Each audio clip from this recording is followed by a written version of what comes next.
माध्यमिक विभागाचे joint secretary, माध्यमिक विभाग जॉईंट सेक्रेटरी आहेत.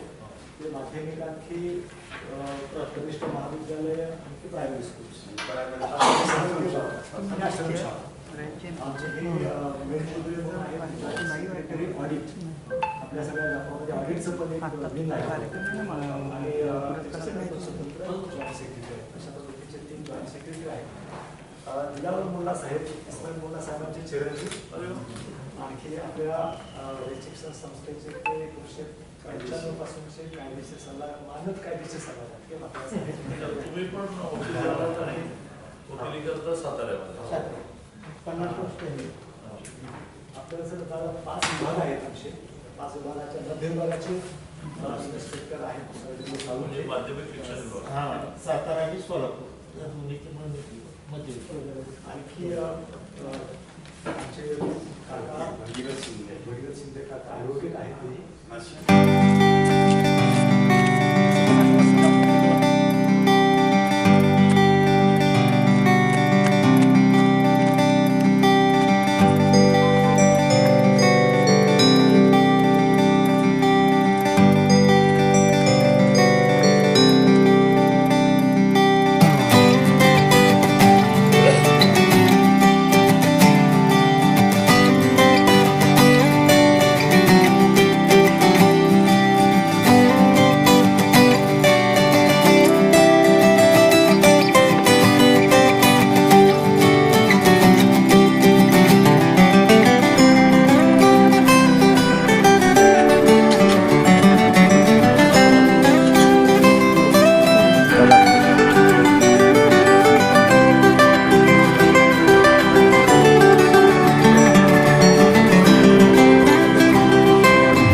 रयत संस्थेचे संस्थापक पद्मभूषण डॉक्टर कर्मवीर गौरव पाटील व संस्थेचे मानद सचिव पैरोकरवासी इस्माईल साहेब मुल्ला साहेब यांच्या प्रतिमांना मान्यवरांच्या हस्ते पुष्पांजली अर्पण होत आहे. सर्व मान्यवरांना मी विनंती करते की आपण पुष्पांजली अर्पण करावी.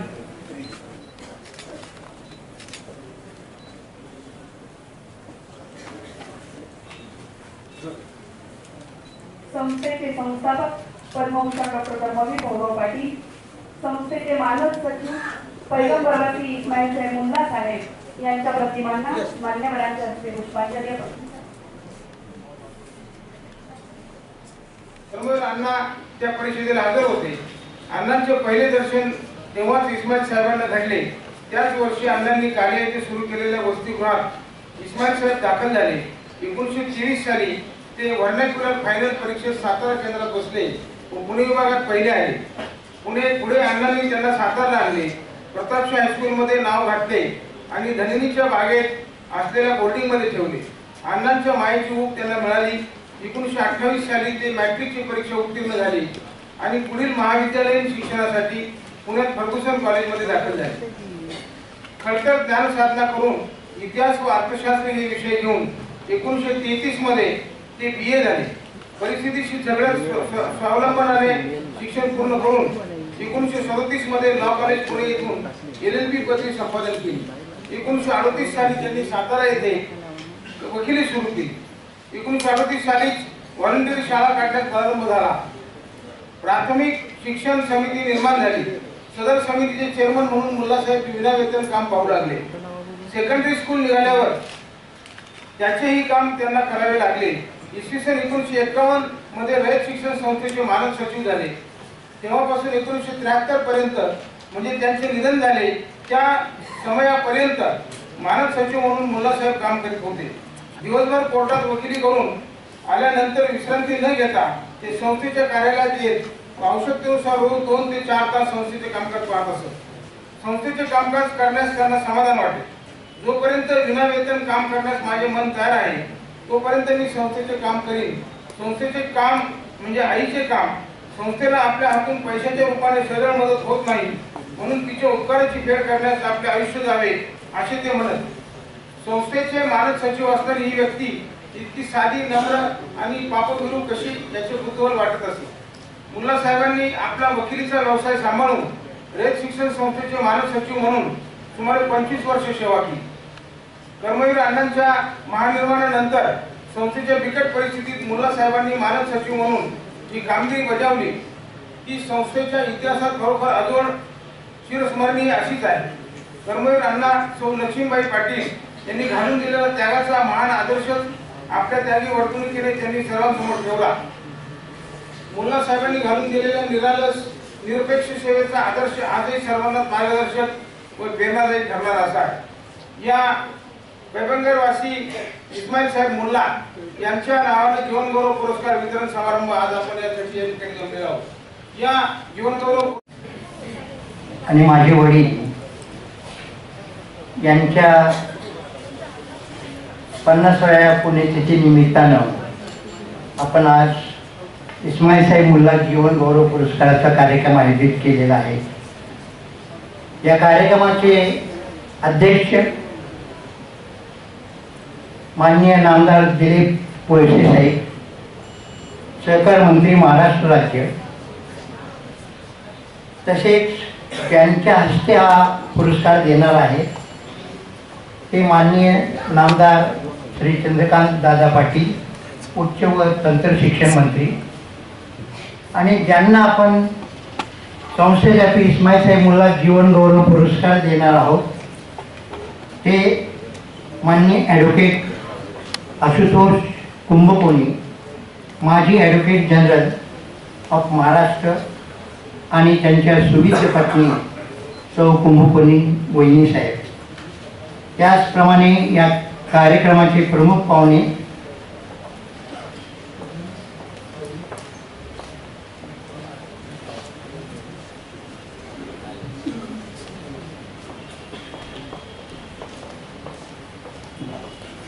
तसंच या कार्यक्रमाचे रयत शिक्षण संस्थेचे चेअरमन माननीय श्री चंद्रकांत दळवी साहेब, माजी IAS अधिकारी, संस्थेचे vice chairman advocate Bhagirath Shinde साहेब,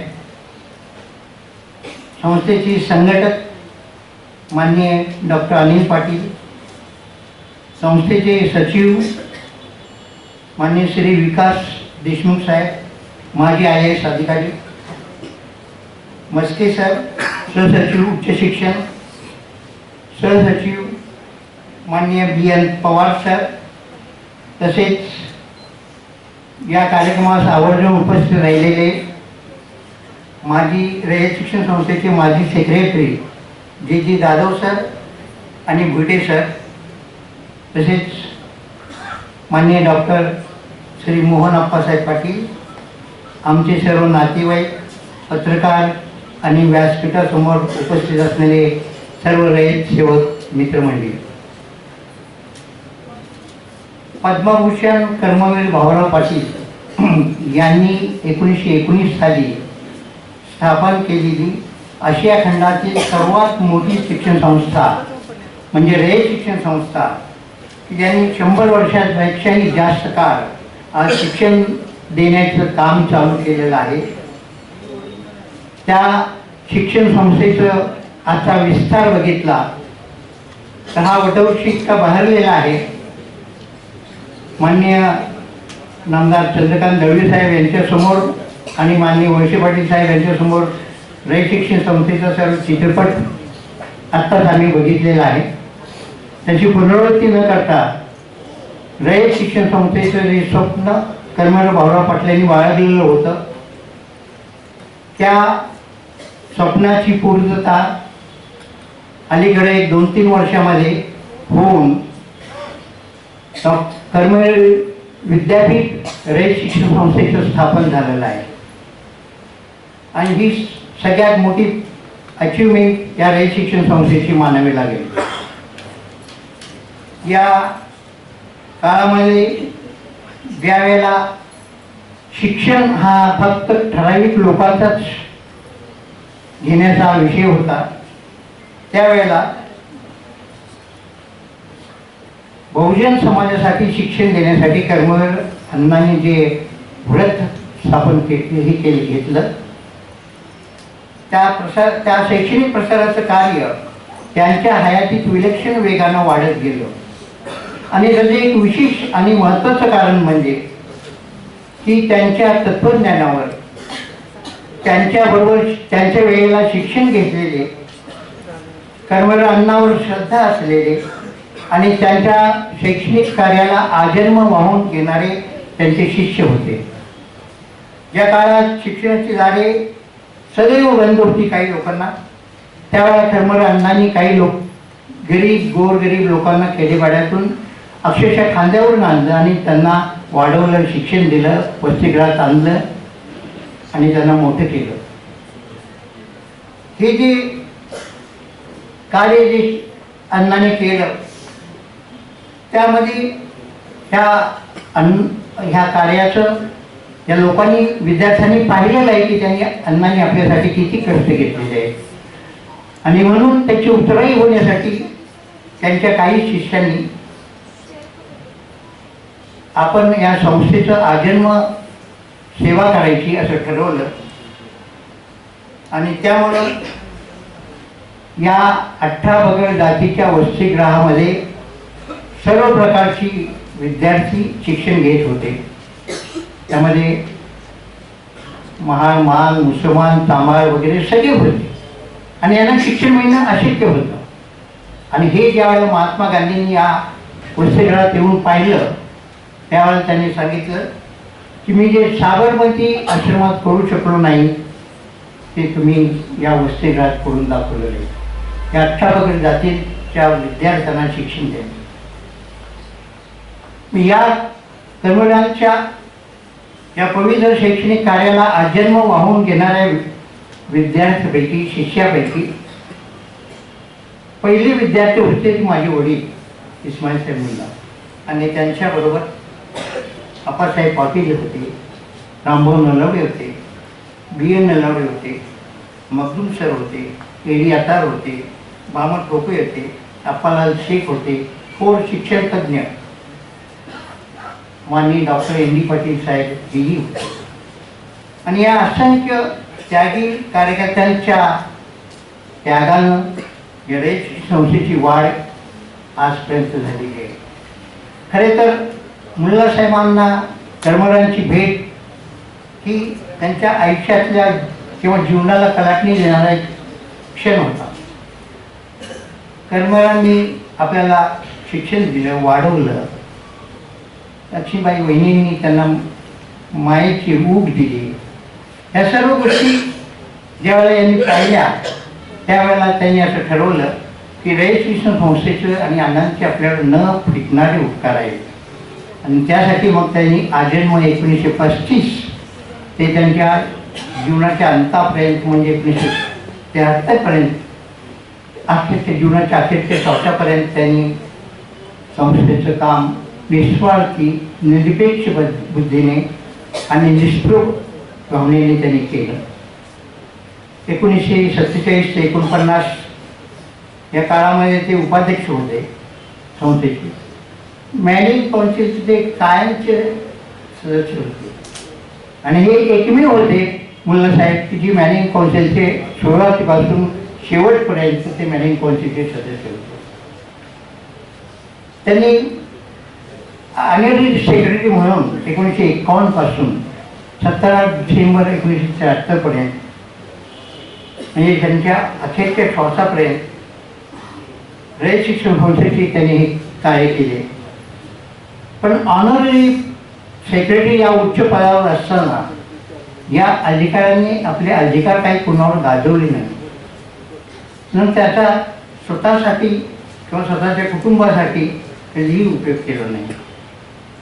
त्यामुळे जीवनाच्या अखेरपर्यंत त्यांना पर्याय शोधण्याचा संस्थेला कधी विचारच पडला नाही. विचार पडला तो त्यांनी लोक सोडल्यानंतर. मुल्लासाहेब म्हणजे संस्थेत प्रवेश घेणारे पहिले विद्यार्थी, संस्थेचे पहिले ऑनररी सेक्रेटरी आणि संस्थेच्या मॅनेजिंग काउन्सिलचे आयुष्याच्या अखेरपर्यंत काम करणारे पहिले सदस्य. या आंतरराष्ट्रीय कीर्तीच्या रयत शिक्षण संस्थेच्या बलाढ्य आणि प्रमुख संस्थेचे सचिव म्हणून काम करीत असताना त्यांनी कधीही त्याची जाणीव स्वतःला किंवा इतरांना होऊन दिली नाही. कामाच्या वेळी पुढे आणि फोटोच्या वेळी मागे हे त्यांच्या जीवनाचे सूत्र होते. संस्थेच्या कोणत्याही समारंभात त्यांना खुर्चीवर बसलेले कोणी पाहिले नाही. त्यांचा फोटो अजूनही आपल्याकडून नाही. फोटोग्राफरनं काढलेला फोटो असा त्यांच्या निधनापर्यंत कोणाला सापडला नाही. कारण ते फोटोसाठी कधी अलर्ट नव्हते. आणि अशा परिस्थितीमध्ये ज्यावेळेला त्यांचा मृत्यू आला 17 डिसेंबरमध्ये 1976, त्यावेळेला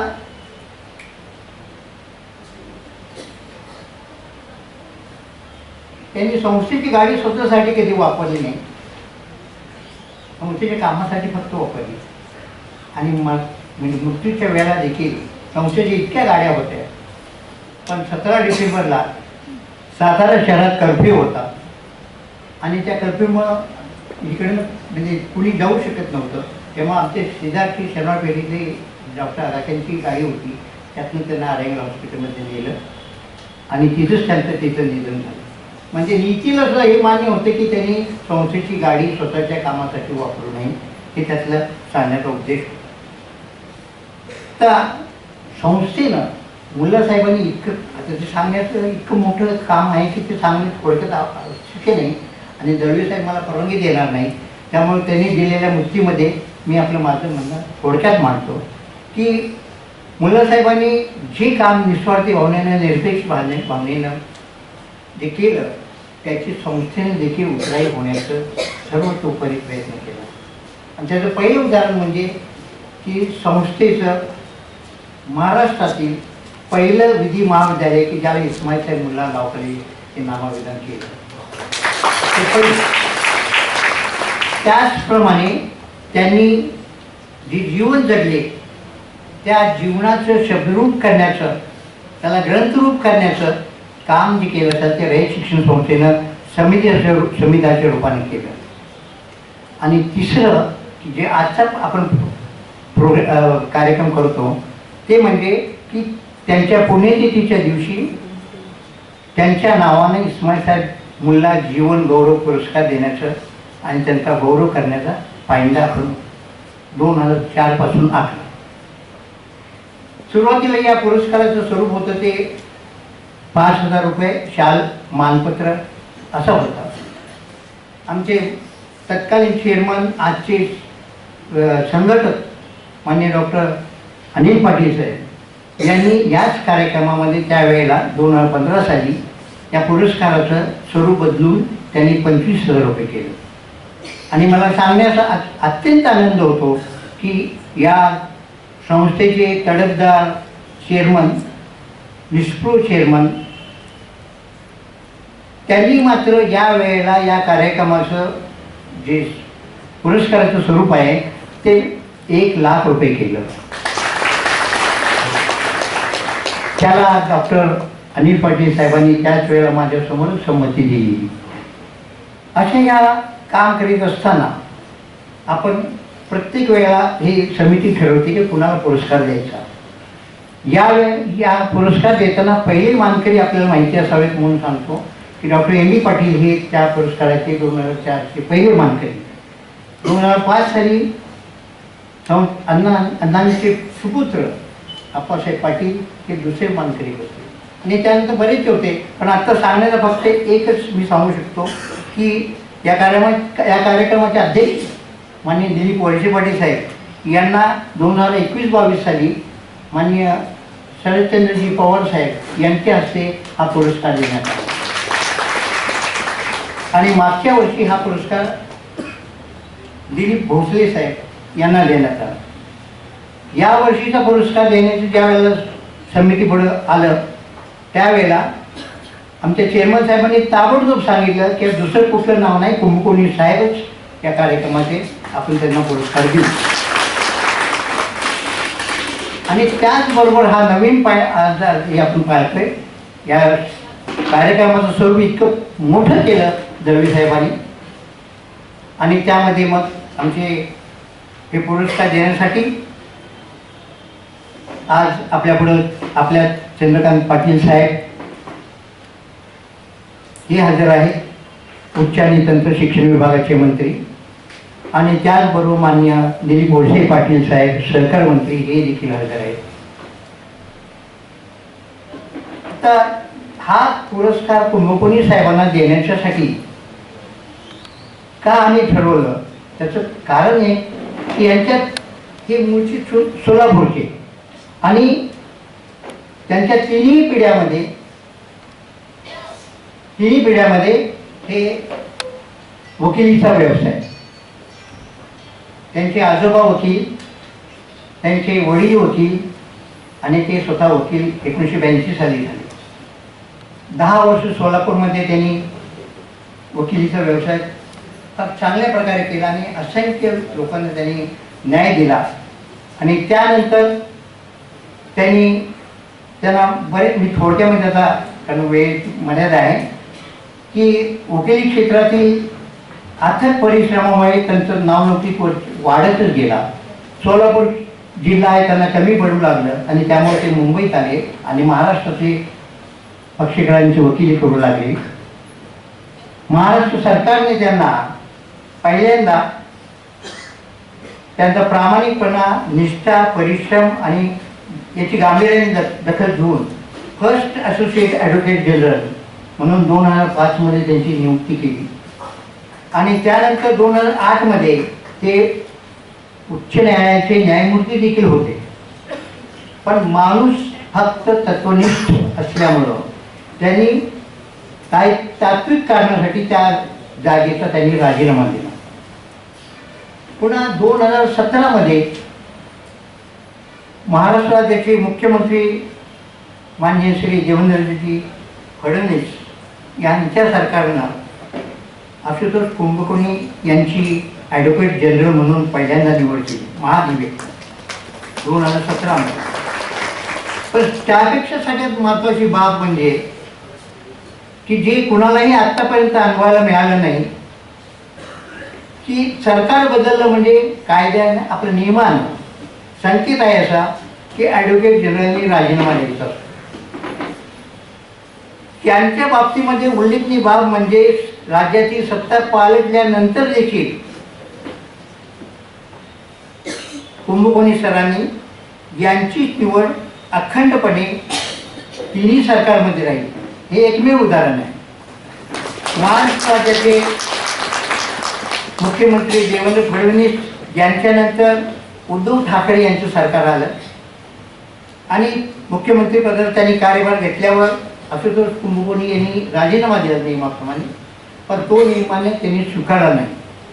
त्यानंतर महाविकास आघाडीच्या याच्यामध्ये ते ॲडव्होकेट जनरल राहिले आणि पुढं मध्ये सत्ता पालट झाली आणि मान्य एकनाथ शिंदे साहेब यांचं सरकार स्थापन झालं. आणि त्या स्थापनेमध्ये सुद्धा कुंभकोणी साहेबांनी राजीनामा देण्याचं दिला, पण तोही स्वीकारला नाही. स्वीकारला तो आत्ता डिसेंबर 22 मध्ये. असे या वकिली व्यवसायातल्या उत्तम शिखरावर आपल्या जिद्दीनं, निष्ठेनं वकील हा व्यवसाय समजून, धंदा म्हणून नव्हे, व्यवसाय म्हणून समजून त्याचा धंदा न करता प्रामाणिकपणे आणि यशस्वीरित्या सामाजिक बांधिलकीचा विसर न पडता त्यांनी आपली वकिली केली.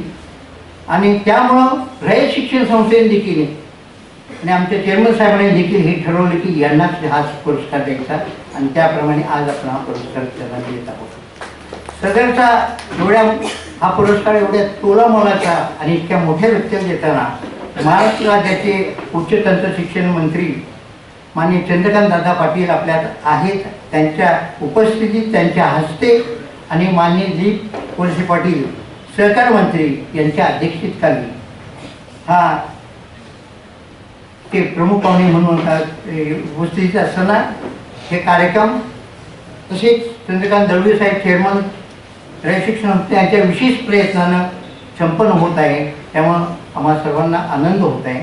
हे सर्व मात्र एकाच व्यासपीठावर एकाच ठिकाणी बसलेले आहेत, त्यांचे विचार आपल्याला ऐकायचे, म्हणून माझे 2 शब्द मी संपवतो. जय हिंद. त्यावर उपस्थित असलेले ज्यांच्या हस्ते हा आपण पुरस्कार आशुतोष कुंभकोणी यांना देणार आहोत ते राज्याचे उच्च व शिक्षण मंत्री आदरणीय सन्माननीय चंद्रकांत दादा पाटील साहेब, ज्यांच्या अध्यक्षतेखाली हा कार्यक्रम संपन्न होतो आहे ते आपल्या मॅनेजिंग कौन्सिलचे सदस्य, मंत्रिमंडळातील ज्येष्ठ सदस्य, विधानसभेचे माजी सभापती, राज्याचे माजी उच्च व शिक्षण मंत्री आणि राज्याचे सध्याचे शिक्षण मंत्री आदरणीय दिलीप वळसे पाटील साहेब, ज्यांचा आपण या ठिकाणी सत्कार करणार आहोत, सन्मान करणार आहोत जीवनगौरव पुरस्कार देऊन, ते राज्याचे माजी महाअधिवक्ता श्री आशुतोष कुंभकोणी साहेब,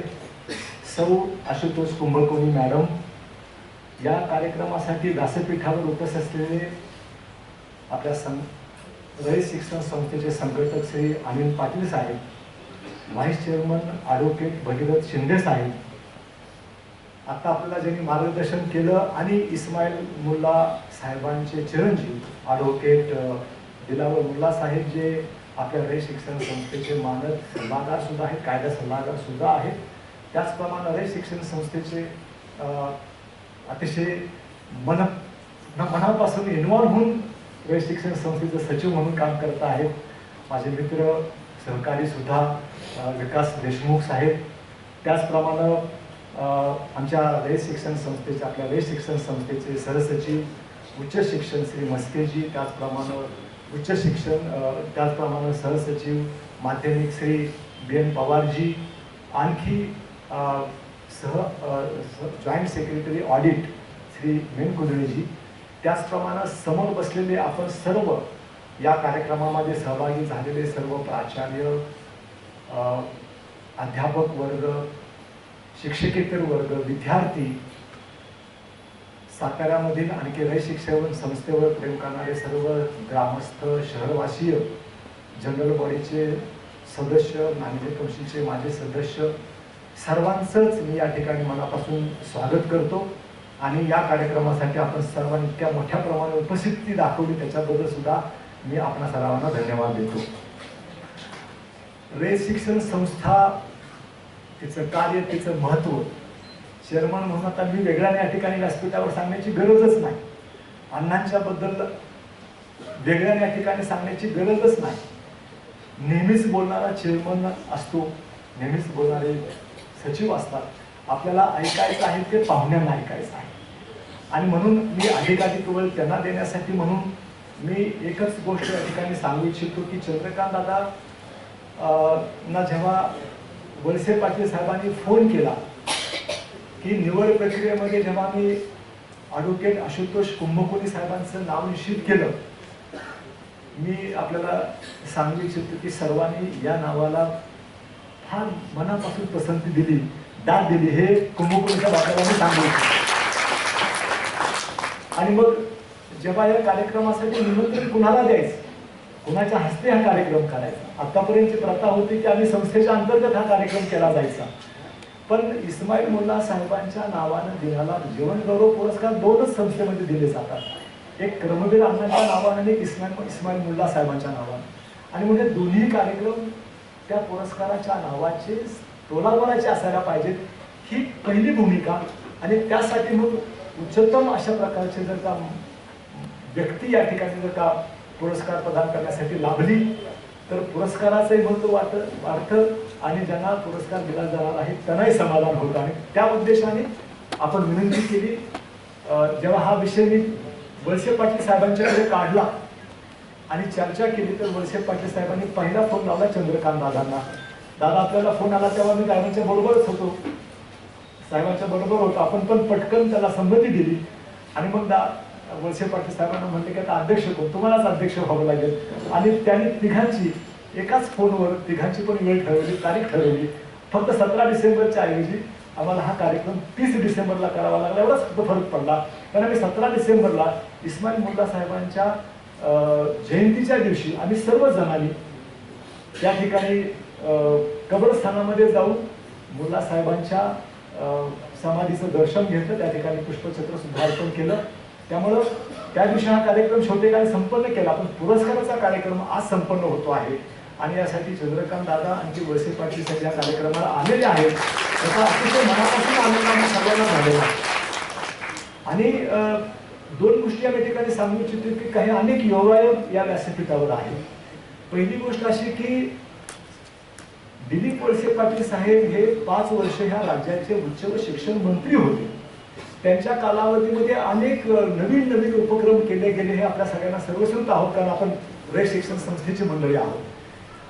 परंतु आज दुसरे पण या कार्यक्रमासाठी 2 उच्च शिक्षण मंत्र्यांच्या मध्ये कुंभकोणी साहेब या ठिकाणी बसला आहात तुम्ही, आणि त्यामुळे आजी उच्च व शिक्षण मंत्री हे चंद्रकांत दादा व्यासपीठावर आहे. अजून एक योग असा आहे की म्हणजे आजी माझी मध्ये एक्सचेंज झालेला आहे की चंद्रकांत दादा हे पूर्वी सहकार मंत्री होते, तर आता दिलीप वळसे पाटील आता सहकार मंत्री आहेत. तर हा सगळा योगायोग अतिशय छानपैकी घेऊन आलेला आहे. आणि अजून एक योगायोग असा आहे की कुंभकोणी साहेब हे सोलापूर जिल्ह्याचे आहेत आणि माझ्या अर्ली पिरियड ऑफ सर्व्हिसमध्ये दादा मी सोलापूर जिल्ह्यामध्ये 5 वर्ष काम केलेलं आहे. आणि फार गमतीचा भाग असा आहे की सोलापूर जिल्ह्यामध्ये मी मला SDO आणि रेसिडेंट मेडिकल RDC म्हणून ADM म्हणून काम करत होतो. त्या कालावधीमध्ये माझ्यासमोर केसेस कुणी चालवले असतील असं आपल्याला वाटतं. आपण विश्वास बसणार नाही की कुंभकोणी साहेबांच्या वडिलांनी माझ्यासमोर केसेस चालवलेल्या आहेत. आणि त्यांचा वारसा मगाशी इस्माईल मुल्ला साहेबांनी सांगितलं, दिलावर मुल्ला साहेबांनी सांगितलं, त्यांचे वडील त्यांचे आजोबा सुद्धा सोलापुरातले नामांकित कायदेतज्ञ होते. त्यांचे वडील हे सुद्धा नामांकित कायदेतज्ञ सोलापुरातले होते. आणि म्हणजे ज्युनियर कुणाकडे काम करेल, एवढे मोठे नामांकित वडील असताना दुसऱ्याकडे कोणाकडे ज्युनियर म्हणून काम करायचा प्रश्नच नव्हता. वडिलांच्या बरोबर केसेस चालवण्यासाठी वडिलांना मदत करताना मी कुंभकोणी साहेबांना पाहिलेलं आहे. आणि म्हणून आणि मग कुंभकोणी साहेबांच्या वडिलांनी थांबवलं किती वर्ष करणार, ज्याला मुलगा आता एवढा मोठा झाला तर सगळं ब्रीफ मुलाला दिलं पाहिजे की नाही, का सगळ्या केस आपणच चालवायच्या. कुंभकोणी साहेबांच्या वडिलांनी अतिशय चांगला निर्णय घेतला आणि त्याच कालावधीमध्ये त्यांनी वकिली थांबवली. त्यांचं सगळं ब्रीफ अल्प कालावधीमध्ये, अल्प वयामध्ये, वयाच्या 5 म्हणजे प्रॅक्टिसचं 5वं किंवा 7वंच वर्ष असेल, कुंभकोणी साहेबांच्याकडे सगळं ब्रीफ वडिलांचं आणि आजोबापासून चालतं सगळं ब्रीफ त्यांच्याकडे आले. त्यांनी इतकं समर्थपणे ती चालवली की साहेब आपल्याला आश्चर्य वाटेल की जेव्हा सोलापूर जिल्ह्यामधून तत्कालीन न्यायमूर्ती अजित शहा हे सोलापूर जिल्ह्यातले नामांकित वकील होते आणि ते हायकोर्टामध्ये त्यांचं अतिशय मोठं प्रॅक्टिस होतं आणि खास करून सहकारामध्ये त्यांचं मोठं प्रॅक्टिस होतं. दोन्ही सहकार मंत्री या ठिकाणी असल्यामुळे सांगू इच्छितो. आणि जेव्हा त्यांची निवड न्यायमूर्ती म्हणून झाली उच्च न्यायालयामध्ये, तेव्हा उच्च न्यायालयामधलं एवढं सगळं मोठं काम कोणाला द्यायचं असा प्रश्न त्यांना पडला नाही, कारण इतका सक्षम वकील सोलापूर जिल्ह्यामध्ये उदयास आला होता आशुतोष कुंभकोणी या नावाने. आपल्याला आश्चर्य वाटेल की न्यायमूर्ती झालेल्या अजित शहा साहेबांनी मुंबईच्या हायकोर्टामध्ये त्यांनी अजूनही प्रॅक्टिस पण सुरू केली नव्हती. दादा मुंबईच्या हायकोर्टामध्ये कुंभकोणी साहेबांनी अजूनही प्रॅक्टिस पण चालू केली नव्हती. त्या वकिलांचं सिलेक्शन अजित शहा साहेबांनी केलं आणि एका फाईन मॉर्निंगला सगळा सोलापूरला गाष्टा गुंडाळून कुंभकोणी साहेब हायकोर्टला गेले आणि तेव्हापासून हायकोर्टमध्ये रमलेले आहेत. न्यायमूर्ती झाले तरीही ते सोडून दिलं आणि पुन्हा वकिलीच करतायत. ते जातीवंत वकील आहेत असं म्हटलं तर त्याच्यामुळे चुकीचं होणार नाही. आणि म्हणून कुंभकोणी साहेबांचं हे जे काही व्यक्तिमत्व आहे त्याच्यामध्ये खूप पैलू आहे. आणि म्हणून मी सांगू इच्छितो की वडिलांच्या नंतर वडिलांचं ब्रीफ जेव्हा त्यांच्याकडे आलं तेव्हा SDO म्हणून माझ्यासमोर कुंभकोणी साहेबांनी केसेस चालवलेले आहेत. मग त्यांचं नाव मी सुचवायचं नाही तर कोण सुचवेल ह्या कामासाठी, आणि त्यांच्यात का पात्र माणूस पण कोणी नव्हता आजच्या घडीला. आणि म्हणून कुंभकोणी साहेबांचं नाव सुचवलं आपण सगळ्यांनी त्याला मान्यता दिली. पण आपल्या सगळ्यांच्या माहितीसाठी हे पण सांगू इच्छितो की कुंभकोणी साहेबांची जी काय स्टाईल ऑफ आर्ग्युमेंट आहे, दादा तुम्ही पण कदाचित पाहिले नसेल, वळसे पाटील तुम्ही पण कदाचित पाहिले नसेल, आय मस्ट मेन्शन, कारण माझ्यासमोर केसेस चालवल्यामुळं आजही जवळपास 2,500 ते 3,000 केसेस विभागीय आयुक्त होईपर्यंत, सरकार आयुक्त, जमाबंदी आयुक्तांपर्यंत निर्णय दिलेले आहेत. इतका आमचे काका व्हाईस चेअरमन सुद्धा नामांकित वकील आहेत नाशिकचे. काका, आशुतोष कुंभकोणी साहेबांची शैली आर्ग्युमेंटची कुठेही तुम्हाला बघायला मिळणार नाही. म्हणजे सिनेमामधले जे वकील असतात रजा मुराद आणि वगैरे वगैरे, तो काहीही नसतं त्यांच्या. हे सिम्पली कम्स, मुद्दे सांगायला सुरुवात, कागद दाखवता कसा आपण अक्रॉस द टेबल कशी चर्चा करतो तशा पद्धतीने व्हेरी सिम्पल, पण इतके अप्रतिम मुद्दे मांडतात, इतके बेमालूम आर्ग्युमेंट त्यांचं असतं विथ प्रूफ की मला नाही वाटत किती केसेस हारले असतील माहीत नाही. कारण कुठल्या केसेस ते घेतात ते सिलेक्टिव्ह केसेस, हारलेल्या केसेसच घेत नाहीत ते. त्यांना क्लायंटला सांगणं किंवा केस नाकारणं, ब्रीफ नाकारणं हे अलीकडे दुरापास्त असलेली बाब कुंभकोणीच्या बाबतीमध्ये ती आदर्शवत असल्याने म्हणून तशा पद्धतीनं अतिशय उत्कृष्ट प्रकारे आर्ग्युमेंट करतात. एक योगागा लागते ज्याला पहिल्यांदाच assistant advocate general of Maharashtra झाले 2007 मध्ये आपण सांगितलं. त्याला योगागाने कैलासवासी आर पाटील साहेब हे गृहमंत्री होते आणि त्यांनी एक फार धाडसी निर्णय घेतला होता की महाराष्ट्रामधले डान्स बार बंद करण्यात येतील म्हणून. आणि मग डान्स बार बंद करायचा डिबेट झाली हाऊसमध्ये, लक्षवेधी निघाली, कसल्या प्रकारचं प्रिपरेशन नव्हतं, परंतु आबांच्या मनामध्ये राग होता त्या सगळ्या डान्स बारच्या बद्दल, सगळ्या समाजाच्याच मनामध्ये राग होता. आमदारांनी इतकं झोपून काढलं होतं गृहमंत्र्यांना. त्यांनी ॲट फर्स्ट साईट त्यांनी डिक्लेअर करून टाकले की महाराष्ट्रातले डान्स बंद केले जातील म्हणून. आणि मग अशी परिस्थिती निर्माण झाली की संध्याकाळी मिटिंग घेतली. ॲडव्होकेट जनरल त्यावेळेचे काय नाव विसरून नये, रवी कदम साहेब होते, आणखी साहेब होते, त्यांना सगळ्यांना बोलावून घेतलं, CP, DG, आणि रात्रभर बसली की उद्या डिफेंड काय करायचं, कशा पद्धतीने डिफेंड करायचं, कायद्यामध्ये बदल काय करायचा, नियमामध्ये बदल काय करायचा. आणि त्याच्यानंतर पुढं मग त्याच्यामध्ये रिट पिटिशन झाला. रिट पिटिशनमध्ये ताबडतोब ते फार गांभीर्याने आबांनी घेतलं. मी आपल्याला सांगतो की 4 महिने दादांनी हायकोर्टमध्येच आबांनी सांगितलं की प्रायव्हेट सेक्रेटरीने इथं थांबायचं. 4 महिने ती कोर्स जिंकलीच पाहिजे. आणि म्हणून रोज हिअरिंग चालायचं. संध्याकाळी आम्ही ॲडव्होकेट जनरल यांच्या ऑफिसमध्ये बसायचं. कुंभकोणी साहेबांची तयारी असायची आणि सगळेजण दिवसभरामध्ये काय आर्ग्युमेंट झाले मुद्दे लिहून काढायचे आणि त्याचं महाराष्ट्रातून स्टॅटिस्टिक्स जमा करायचं, डेटा जमा करायचा आणि उद्याचा डिफेन्स तयार करायचा. अशा पद्धतीने 4 महिने काम केलं. आणखी त्या सगळ्या प्रक्रियेमध्ये कुंभकोणी साहेबांच्या बरोबर त्या कालावधीमध्ये हायकोर्टामध्ये सुद्धा खूप काम करण्याची संधी मिळाली. खरं तर आपण ऐकण्यात मग्न झाला आहात, परंतु वेळेचं बंधन आपल्याला पाळायला पाहिजे. आणि म्हणून कुंभकोणी साहेब, मी अतिशय मनापासून आभारी आहे की आपण हे पुरस्कार स्वीकारला. आपण सुद्धा, कारण सोलापूर जिल्ह्यातलेच असल्यामुळं सोलापूर जिल्ह्यामध्ये रयत शिक्षण संस्था प्रचार प्रसिद्धी इतक्या मोठ्या प्रमाणावर आहे. ज्या काही नंबर 3-4 जे जिल्हे आहेत त्याच्यामध्ये सातारा आहे, सांगली आहे, कोल्हापूर आहे, नाशिक आहे, अहमदनगर आहे आणि नंतर सोलापूर. सोलापूर जिल्हा हा जास्तीत जास्त शाखा असलेला जिल्हा असल्यामुळं रयत आणि त्याच्या कल्चर आणि सगळं तुम्हाला माहिती असल्यामुळं तुम्ही तात्काळ त्याला संमती दिली. आणि आपल्याला जे जे काही पुरस्कार आतापर्यंत मिळाले त्याच्यामध्ये जीवन गौरव पुरस्कार इस्माईल मुल्ला साहेबांच्या नावाने आपल्याला दिला जातो आहे. तर तो अतिशय बहुमानाचा पुरस्कार आहे आणि तो तुम्ही स्वीकारल्याबद्दल आपल्याला मनापासून मी धन्यवाद देतो. इस्माईल मुल्ला साहेबांच्या बाबतीमध्ये आपण सगळेजण बोलणारच आहात, मी पण त्याच्यामध्ये आणखी काय फार बोलू इच्छित नाही. परंतु एकच, मी गेल्या 6 महिन्यामध्ये चेअरमन झाल्यापासून आणि सचिवांच्या बरोबर खांद्याला खांदा लावून काम करत असल्यापासून असं दिसतंय की विकास देशमुख साहेब यांच्यापूर्वी जे पार्ट टाइम सचिव म्हणून काम करणारे जे आमचे सगळे माजी सचिव होते त्याच्यातले काही मंडळी इथे बसलेले आहेत. मला आजही त्यांचं कौतुक वाटतं की एवढी मोठी कॉलेजेस सांभाळायचे, YC कॉलेज सांभाळायचं, DG सांभाळायचं, छत्रपती कॉलेज सांभाळायचं आणि परत रयत शिक्षण संस्था सांभाळायची. किती अवघड काम त्या सचिवांना करावं लागत होतं. आपल्याला सांगतोय की ते 3 वाजता यायचे आणि संध्याकाळी उशिरा पण काम करायचे. आमचे सचिव साहेब, फुल टाइम सचिव या रयत शिक्षण संस्थेला वळसे पाटील साहेबांच्या आग्रहाखातर आलेल्या आपल्या सगळ्यांच्या माहिती झाली. तर वळसे पाटील साहेबांनी सजेस्ट केल्यावर विकास देशमुखांची नेमणूक केली. टायमिंग ऑफिस 11चा आहे, 10चं टायमिंग नाही रयत शिक्षण संस्थेचं, 11चं टायमिंग आहे. विकास देशमुख सकाळी 9:30 येतात ऑफिस आणि ऑफिस म्हणून जाणारा हा शेवटचा माणूस आहे. शेवटचं काम संपल्यानंतर, शेवटची फाईल संपल्यानंतर शेवटचा माणूस गेल्यानंतर ते काम करत असतात, रात्रंदिवस काम करतायत. त्यामुळं मानद सचिव म्हणून इस्माईल मुल्ला साहेबांनी काम कसं केलं असेल असा मला प्रश्न पडतो की वकील म्हणून, नामांकित वकील म्हणून काम करायचं संध्याकाळी 6 वाजता, संध्याकाळी 6 नंतर दुसऱ्या दिवशीची तयारी करायची असते वकिलांना.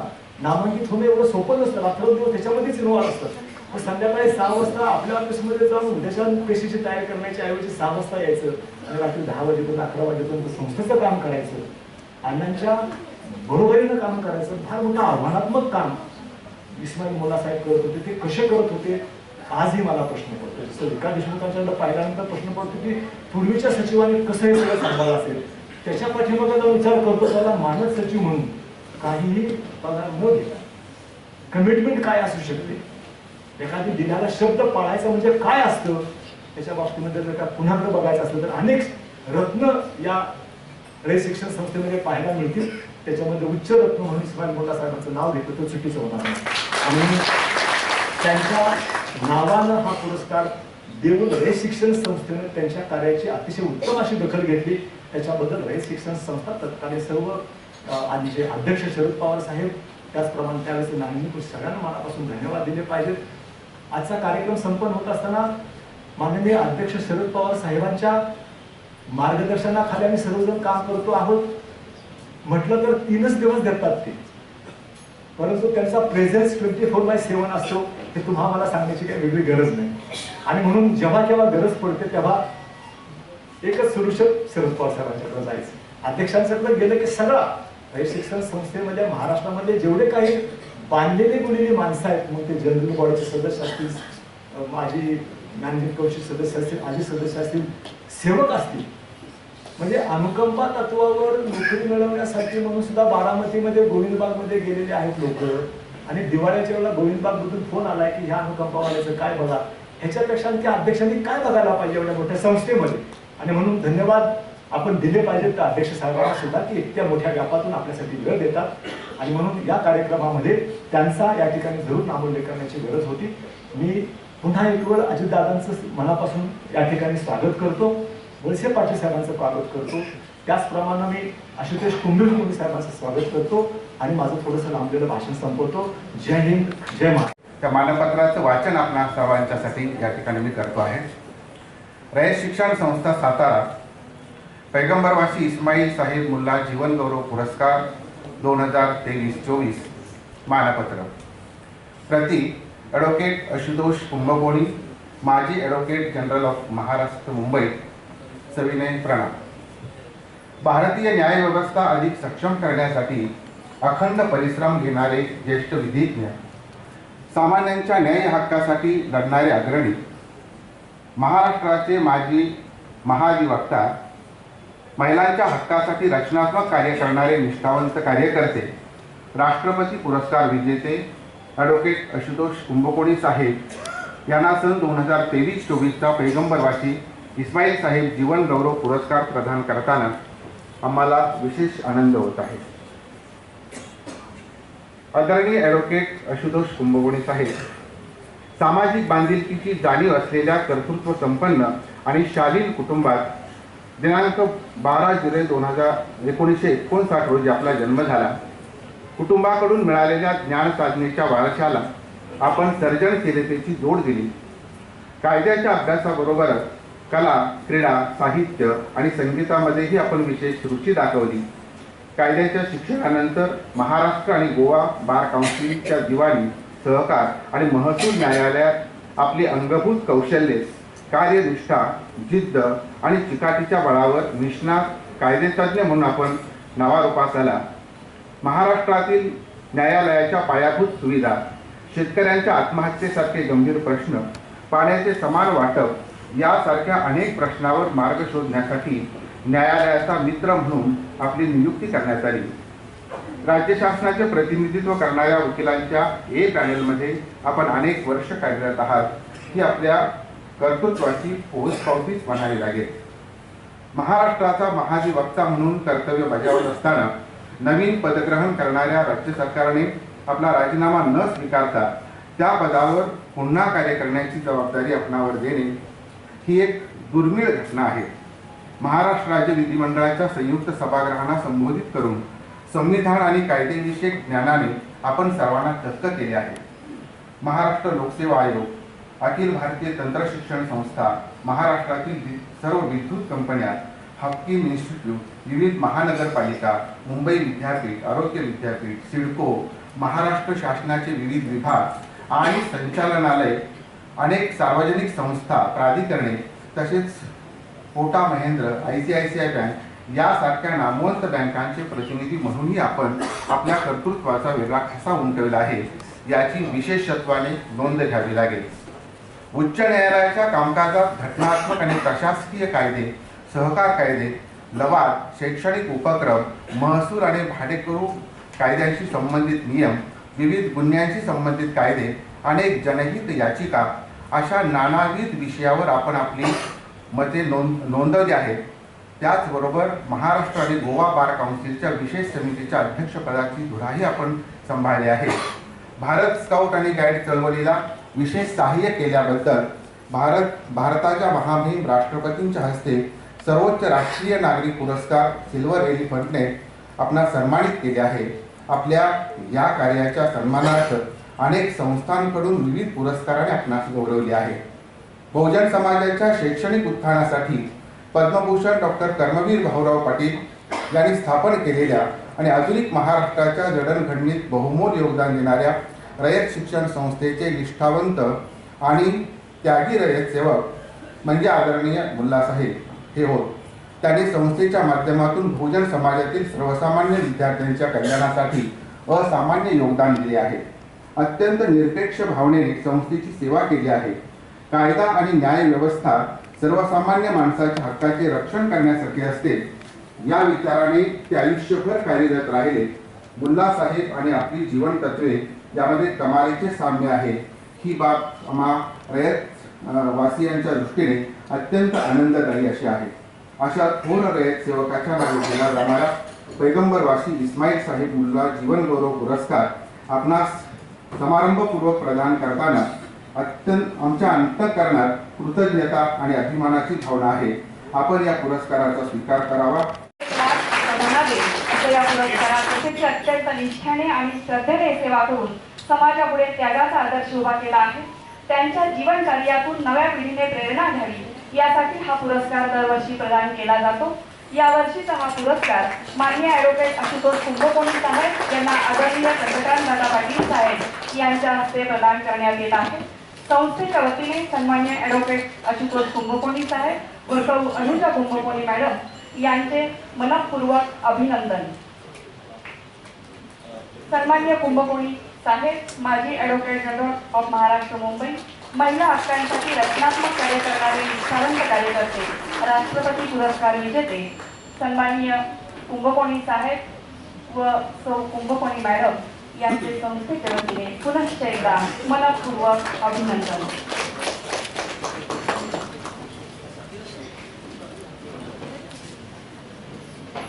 या सत्कारानंतर आजचे सत्कारमूर्ती प्रभारी प्राचार्य सौ दीपा पाटील मॅडम यांच्या हस्ते सन्माननीय सौ अनुजा कुंभकोणी मॅडम यांचा साडी, शाल व बुके देऊन सन्मान होत आहे.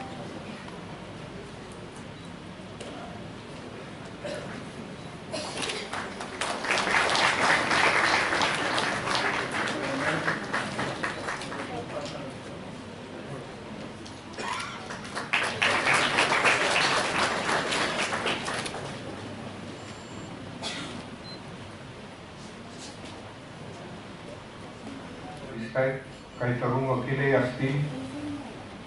सुरुवातीला सांगतो की तुमच्या कॉलेजला वेगळं येण्याचं मी तुम्हाला वचन देतो.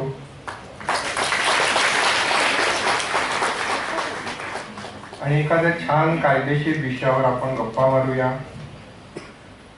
महाराष्ट्र बार काउन्सिल आणि गोवा ही जी वकिलांची संघटना आहे महाराष्ट्रातली, त्यांचे निरनिराळे कार्यक्रम राज्यात नेहमी होत असतात. भाषणासाठी मला बोलवलं जातं. सचिन तेंडुलकर प्रमाणे बॅटिंग मी सुरू करत असतो, असा एक प्रकार आहे. आणि माझा एक विषय आहे जो मलाही आवडतो आणि तरुण पिढीला खूप आवडतो, वकिलांना. तो म्हणजे why is the legal profession the best profession. The best, not one of the best, the best. याविषयी जरूर मला तुम्हाला सगळ्यांना सांगायला आवडेल, पण ते आज नाही, नंतर कधीतरी. रयत शिक्षण संस्थेचे माजी मानद सचिव पैगंबरवासी इस्माईल साहेब मोहम्मद साहेब मुल्ला यांच्या 50व्या पुण्यतिथीनिमित्त आज संपन्न होत असलेल्या इस्माईल साहेब मुल्ला जीवन गौरव पुरस्कार 2023 या कार्यक्रमाचे अध्यक्ष माननीय नामदार श्री दिलीप वळसे पाटील, सहकार मंत्री महाराष्ट्र राज्य, ज्यांच्या शुभ हस्ते आम्हाला प्रदान करण्यात आला ते माननीय नामदार चंद्रकांतदादा पाटील, मंत्री उच्च शिक्षण, वस्त्रोद्योग, संसदीय कार्य महाराष्ट्र राज्य. आजच्या समारंभाचे प्रमुख पाहुणे देवळणकर साहेब येणार होते, ते आज आलेले नाही. आपल्या संस्थेचे चेअरमन माननीय चंद्रकांत दळवी साहेब, व्हाईस चेअरमन माननीय ॲडव्होकेट भगीरथ शिंदे साहेब, माझे व्यावसायिक बंधू माननीय ॲडव्होकेट दिलावर साहेब मुल्ला, संस्थेचे कायदेशीर सल्लागार, संघटक डॉक्टर अनिल पाटील, संस्थेचे सचिव श्री विकास देशमुख, व्यासपीठावरील इतर सर्व मान्यवर आणि आपण सर्व उपस्थित मान्यवर, माझे बंधू भगिनी, माफ करा, प्रत्येकाचा नावानिशी उल्लेख करणं शक्य नाही. 30 मिनिटं जरी असली तरी केवळ एक औपचारिकता म्हणून नव्हे, तर अगदी मनापासून इस्माईल साहेब मुल्ला जीवन गौरव पुरस्कार 2023 मला प्रदान केल्याबद्दल मी रयत शिक्षण संस्थेचे आभार मानतो. या पुरस्काराकरता माझी एकमताने निवड केल्याबद्दल संस्थेचे सर्व पदाधिकारी, विशेषतः चेअरमन, अध्यक्ष या सर्वांच्या प्रती मी ऋण व्यक्त करतो. जेव्हा ही गोड बातमी सांगणारा व हा बहुमोल पुरस्कार स्वीकारावा म्हणून विनंती करणारा कोण, चेअरमन श्री चंद्रकांत दळवी साहेबांनी मला केला, तेव्हा मला अर्थातच आश्चर्याचा सुखद धक्का बसला. त्याची बरीच कारणे सगळी सांगत नाही. एक म्हणजे असं की माझं नाव या पुरस्कारासंदर्भात चर्चेत होतं ह्याची मला पुसट ही कल्पना नव्हती, त्यामुळे एकदम सुखद धक्का बसला. आणि दुसरं महत्त्वाचं कारण म्हणजे सर्वसाधारणतः असा एक समज आहे की जेव्हा जीवन गौरव पुरस्कार दिला जातो तेव्हा पुरस्कार स्वीकारायला त्या व्यक्तीने अगदी व्हीलचेअरमधनं नाही तरी कमीत कमी एक वॉकिंग स्टिक घेऊन येणं अपेक्षित आहे.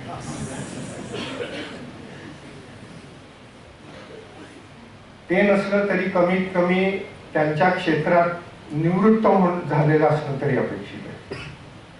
या कार्यक्रमाच्या निमित्ताने मी जाहीर करू इच्छितो की असा कुठलाही माझा विचार नाही.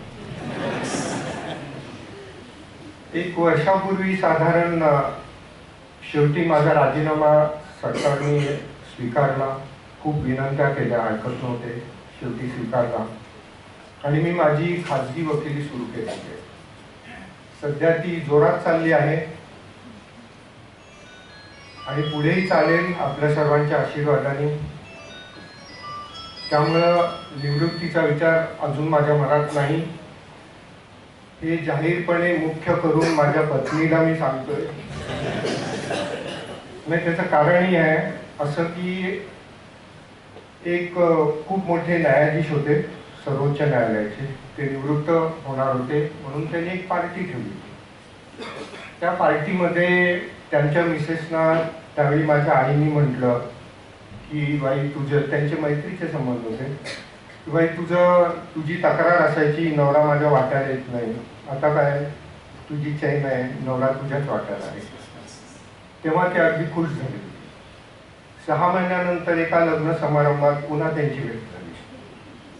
सहज माझ्या आईने म्हटलं काय कसं काय चाललंय, ठीक आहे ना वगैरे. तिने सांगितलं तू मला विचारलं होतं त्यावेळी माझं उत्तर चुकलं होतं, कारण नवरा रिटायर झाल्यापासून घरी असतो, घरात बारीक सारीक लक्ष असतं, मुलगा लवकर घरी का आला नाही, मुलगी लवकर कशी गेली, आज आमटीत जरा मीठ जास्त पडलंय, भाजीत चिंच कमी आहे. पूर्वी म्हणे चांगलं होतं, जे पानात पडेल ते गपगप खायचे आणि ऑफिसला जायचे. म्हणून विशेष करून पत्नीला मी सांगू इच्छितो की असा कुठलाही रिटायरमेंटचा माझा विचार नाही. आणि त्यामुळे तिने सध्या तरी काळजी करण्याचं कारण आहे. एकंदरीत वकिली व्यवसायाचे आणि शिक्षण क्षेत्राचे खूप जवळचे संबंध आहेत असं मी मानतो आणि ते कायम राहतात. कारण आम्हा वकिलांना दररोज परीक्षा द्यावी लागते आणि ही परीक्षा पब्लिक एक्झामिनेशन असते, बंद दाराआड नाही. आपण आपल्या देशामध्ये ओपन कोर्ट असं म्हणतो आपण, ही सिस्टीम अडॉप्ट केलेली आहे. विनोदाने सांगायचं झालं तर मुंबईसारख्या ठिकाणी एप्रिल महिन्यात खूप उकाडा आहे, घामाच्या धारा येत आहेत म्हणून एखादी व्यक्ती कोर्टात एसीचं हवा फुकट खायला सुद्धा जाऊ शकते, त्याला कोणी अडवू शकत नाही. त्यामुळे कोर्टात बसून त्याच प्रकरणातले माझेच पक्षकार माझा परफॉर्मन्स बघतात असं नाही तर इतरही बघत असतात, वकील लोक बघत असतात, आलेले लोक बघत असतात. त्यामुळे आमची दररोज प्रत्येक केसमध्ये पब्लिक एक्झामिनेशन होते, शिक्षण क्षेत्राशी जवळी. आणि ही होत असल्यामुळे आम्हाला दररोज गृहपाठ करावा लागतो. असं नाही होत की एखाद्या केसची तयारी केली, वाचली, सगळा लॉ बघितला, वस्तुस्थिती फॅक्ट्स बघितले, त्याचं आर्ग्युमेंट तयार झालं म्हणजे दुसरी केस न वाचवता चालत आहे, असं कधी होत नाही. त्यामुळे प्रत्येक केसचा दररोज गृहपाठ करावा लागतो. माझ्या यशाचं एक गमक पब्लिकली सांगायला हरकत नाही. दररोज पहाटे 5:30 वाजता, आज सुद्धा सुट्टी असली तरी मी माझ्या वर्किंग टेबलवर असतो. आणि कॉम्प्युटरच्या भाषेत जर सांगायचं झालं तर सकाळी 7 वाजता साधारण पत्नी उठल्यावर स्वयंपाकघरात भांड्याचा आवाज यायला लागतो, चहा वगैरेची तयारी. तो जो 5:30 ते 7 हा जो एक 1.5 तासाचा वेळ आहे, जो कॉम्प्युटरच्या भाषेमध्ये म्हणजे अपलोडिंग सुरू असतं. सगळं वाचणं, लक्षात ठेवणं, मुद्दे काढणं वगैरे वगैरे. आणि मग दिवसभर डाउनलोडिंग, वाचलेले सगळे मुद्दे कोर्टात मांडणे, पटवून सांगणे वगैरे वगैरे, कागदपत्र वाचवणे. त्यामुळे माझी जी काय यशस्वी वकिलीची कारकीर्द झाली आहे त्याचं क्रेडिट त्या सकाळच्या 1.5 तासाला आहे, पहाटेच्या. त्यावेळेला कुणाचाही फोन येत नाही. मी महाधिवक्ता म्हणून काम केलं 5-7 वर्ष. त्याचा माझा अनुभव बघता मंत्री महोदय सगळे रात्री 4 वाजता वगैरे झोपतात. त्यामुळे मी 5:30ला उठतो तेव्हा ते साखर झोपेत असतात, कोणी फोन बिन करत नाही. त्यांचे फोन सगळे 11 नंतर सुरू होतात. त्यामुळं वकिली क्षेत्र आणि शिक्षण क्षेत्र याचा खूप जवळचा संबंध आहे. अगदी अलीकडचं गोष्ट सांगायची तर आपल्या सर्वांना माहिती आहे की पार्लमेंटनी 3 नवीन महत्त्वाचे कायदे पारित केले आहेत जे सर्वसामान्यांच्या आयुष्यात बदल घडवू शकतात. भारतीय न्याय संहिता म्हणजे आपल्या सर्वांना माहिती असेल, जे वकील नसतील त्यांनाही इंडियन पिनल कोड IPC, बाकी कुठला सेक्शन माहीत नसला तरी 420 माहिती आहे किंवा 302 माहिती आहे. तो जो कायदा आहे त्याच्या बदली आता भारतीय न्याय संहिता म्हणून नवीन कायदा आलाय. दुसरा आलाय आहे भारतीय नागरिक सुरक्षा संहिता म्हणजे CRPC ज्याला आपण म्हणतो, क्रिमिनल प्रोसिजर कोड. आणि तिसरा म्हणजे भारतीय साक्ष अधिनियम, त्याला आपण इंडियन एव्हिडन्स ऍक्ट म्हणतो. आता मी म्हटल्याप्रमाणे हे 3 नवीन कायदे असल्यामुळे केवळ लॉ कॉलेजमधले विद्यार्थी आणि शिक्षक नव्हे तर आमच्यासारख्या वकिलांना सुद्धा पुन्हा याचा विद्यार्थी बनून अभ्यास करणं भाग आहे. त्यामुळे मी असं मानतो की वकिली व्यवसाय आणि शिक्षण क्षेत्राचा खूप जवळचा संबंध आहे. त्यामुळे हाच पुरस्कार स्वीकारताना मला अतिशय आनंद वाटतोय की एक शिक्षण क्षेत्रातली नेत्रदीपक काम करणारी एकमेवाद्वितीय अशी शैक्षणिक संस्था माझा हा गौरव करते. मी नेहमी सांगत असतो, मी माझ्या वकिलांच्या संमेलनांमध्ये नेहमी सांगत असतो की a true lawyer goes to his grave or funeral depending upon his religion as a student of law. ज्या दिवशी वकिलाला किंवा एखाद्या न्यायाधीशाला वाटतं की मला अभ्यास करण्याची गरज नाही, तो त्याचा सिव्हिल डेथ असतो असं मी मानतो. त्यामुळे फक्त वकिलांनीच नव्हे तर न्यायाधीशांना सुद्धा दररोज अभ्यास करावा लागतो आणि तो केलाच पाहिजे अपडेट राहण्यासाठी. वकिली व्यवसायाचे शिक्षणाशी हे असलेले संबंध सुरुवातीला सांगितल्यानंतर महत्वाची गोष्ट मला जी जाणवते ती अशी की रयत शिक्षण संस्थेसारख्या एका महान थोर समाजसेवकाने 4/10/1919 बरोबर आहे रोजी काले येथे कराड येथे स्थापन केलेली आणि 16/6/1935 रोजी बरोबर आहे नोंदणी केलेली ही एकमेव द्वितीय अशी शिक्षण संस्था आहे. पद्मभूषण डॉक्टर कर्मवीर भाऊराव पाटील यांनी त्यांचे संपूर्ण जीवन समाजातील मागासलेल्या गरीब मुलांकरता शिक्षणाची संधी उपलब्ध व्हावी म्हणून समर्पित केले. त्यांचा जन्मदिवस आपण श्रम प्रतिष्ठा दिवस म्हणून साजरा करतो बरोबर आहे. त्यांनी विजयादशमीच्या मुहूर्तावर रोपण केलेला हा वटवृक्ष अगणितांना स्वावलंबनाची शिक्षणाची संधी देत आला आहे. आजकालच्या तुमच्या नाही बऱ्याच डीम युनिव्हर्सिट्या जिथे डिग्र्या विकल्याचे आरोप केले जातात अशा जमान्यात कमवा आणि शिका असे अनन्यसाधारण महत्त्व तुमच्या संस्थेने सर्वप्रथम शिक्षण क्षेत्रात आणले. किती लोकांना माहिती मला माहित नाही पण या संस्थेचं बजेट ॲन्युअल बजेट जेव्हा संस्था सुरू झाली तेव्हा फक्त 30 रुपये होतं. 30 रुपये जेव्हा संस्था सुरू झाली. आज किती करोडचं आहे मला माहित नाही 1300 करोड. वा एक जोरदार टाळ्या झाल्या पाहिजे. पायात पादत्राण आणि डोक्यावर शिरस्त्राण न घेता माननीय अण्णांनी त्यांच्या शेवर्ले गाडीतून केलेला प्रवास आजही आपण सर्वांनी सुरू ठेवला आहे याचं मला कौतुक वाटतं. कदाचित ही तारीख चुकेल पण 5 फेब्रुवारी 1948 रोजी माननीय अण्णांना ही भेट म्हणून दिलेली BYF 5301 ही गाडी मी आत्ताच पाहिली. खूप आनंद वाटला. शिक्षण सम्राट म्हणून नव्हे तर एक समाज सुधारक म्हणून अण्णांनी दिलेल्या 4 सूत्री कार्यक्रमाची अंमलबजावणी आज देखील आपण सर्व करत आहात. स्वावलंबन, स्वाध्याय, स्वातंत्र्य आणि स्वाभिमान. विविध प्रकारच्या आरक्षणांच्या मागण्यांमुळे ढवळून निघालेल्या आजच्या समाजकारणात कदाचित राजकारणात कोणताही जात धर्म याचा विचार न करता त्याच्या पलीकडे जाऊन काम करणारी रयत शिक्षण संस्था मला असं वाटतं की एका दीपस्तंभासारखी या वादळी परिस्थितीमध्ये सर्वांना मार्गदर्शन करते.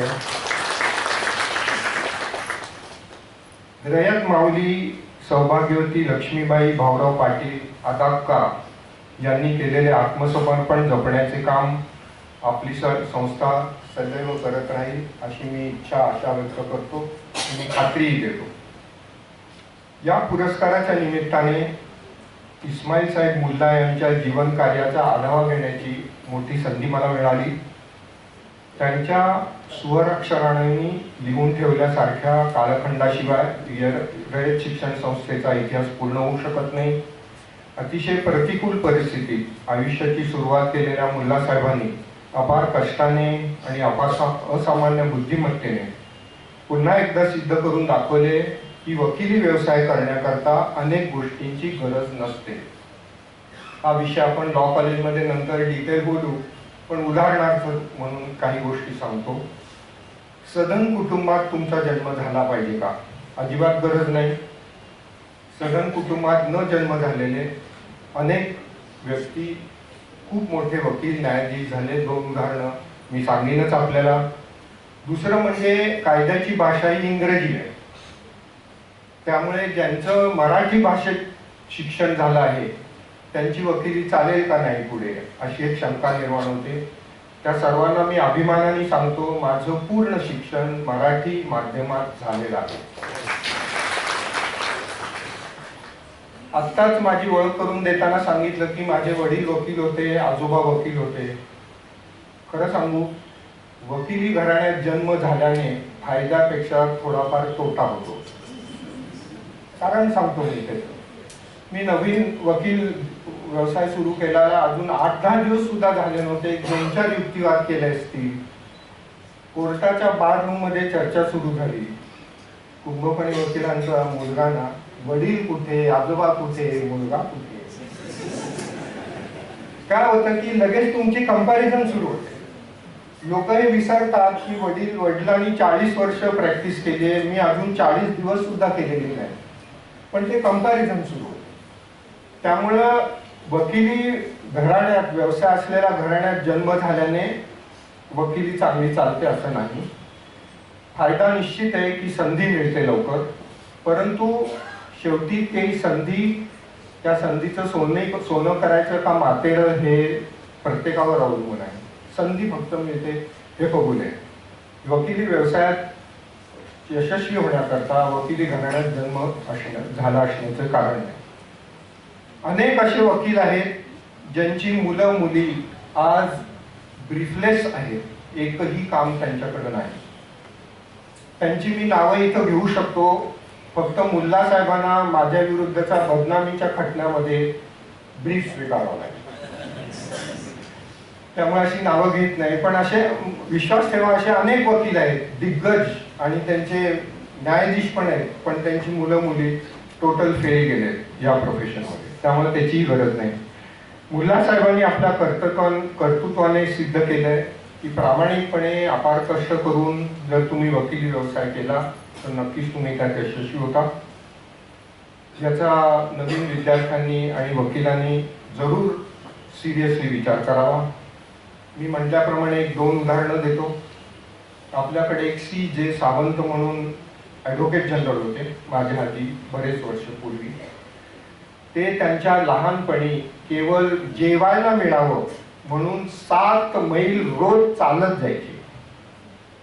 पुढे त्यांनी कोर्टात नोकरी केली, वकील झाले आणि पुढे ॲडव्होकेट जनरल झाले.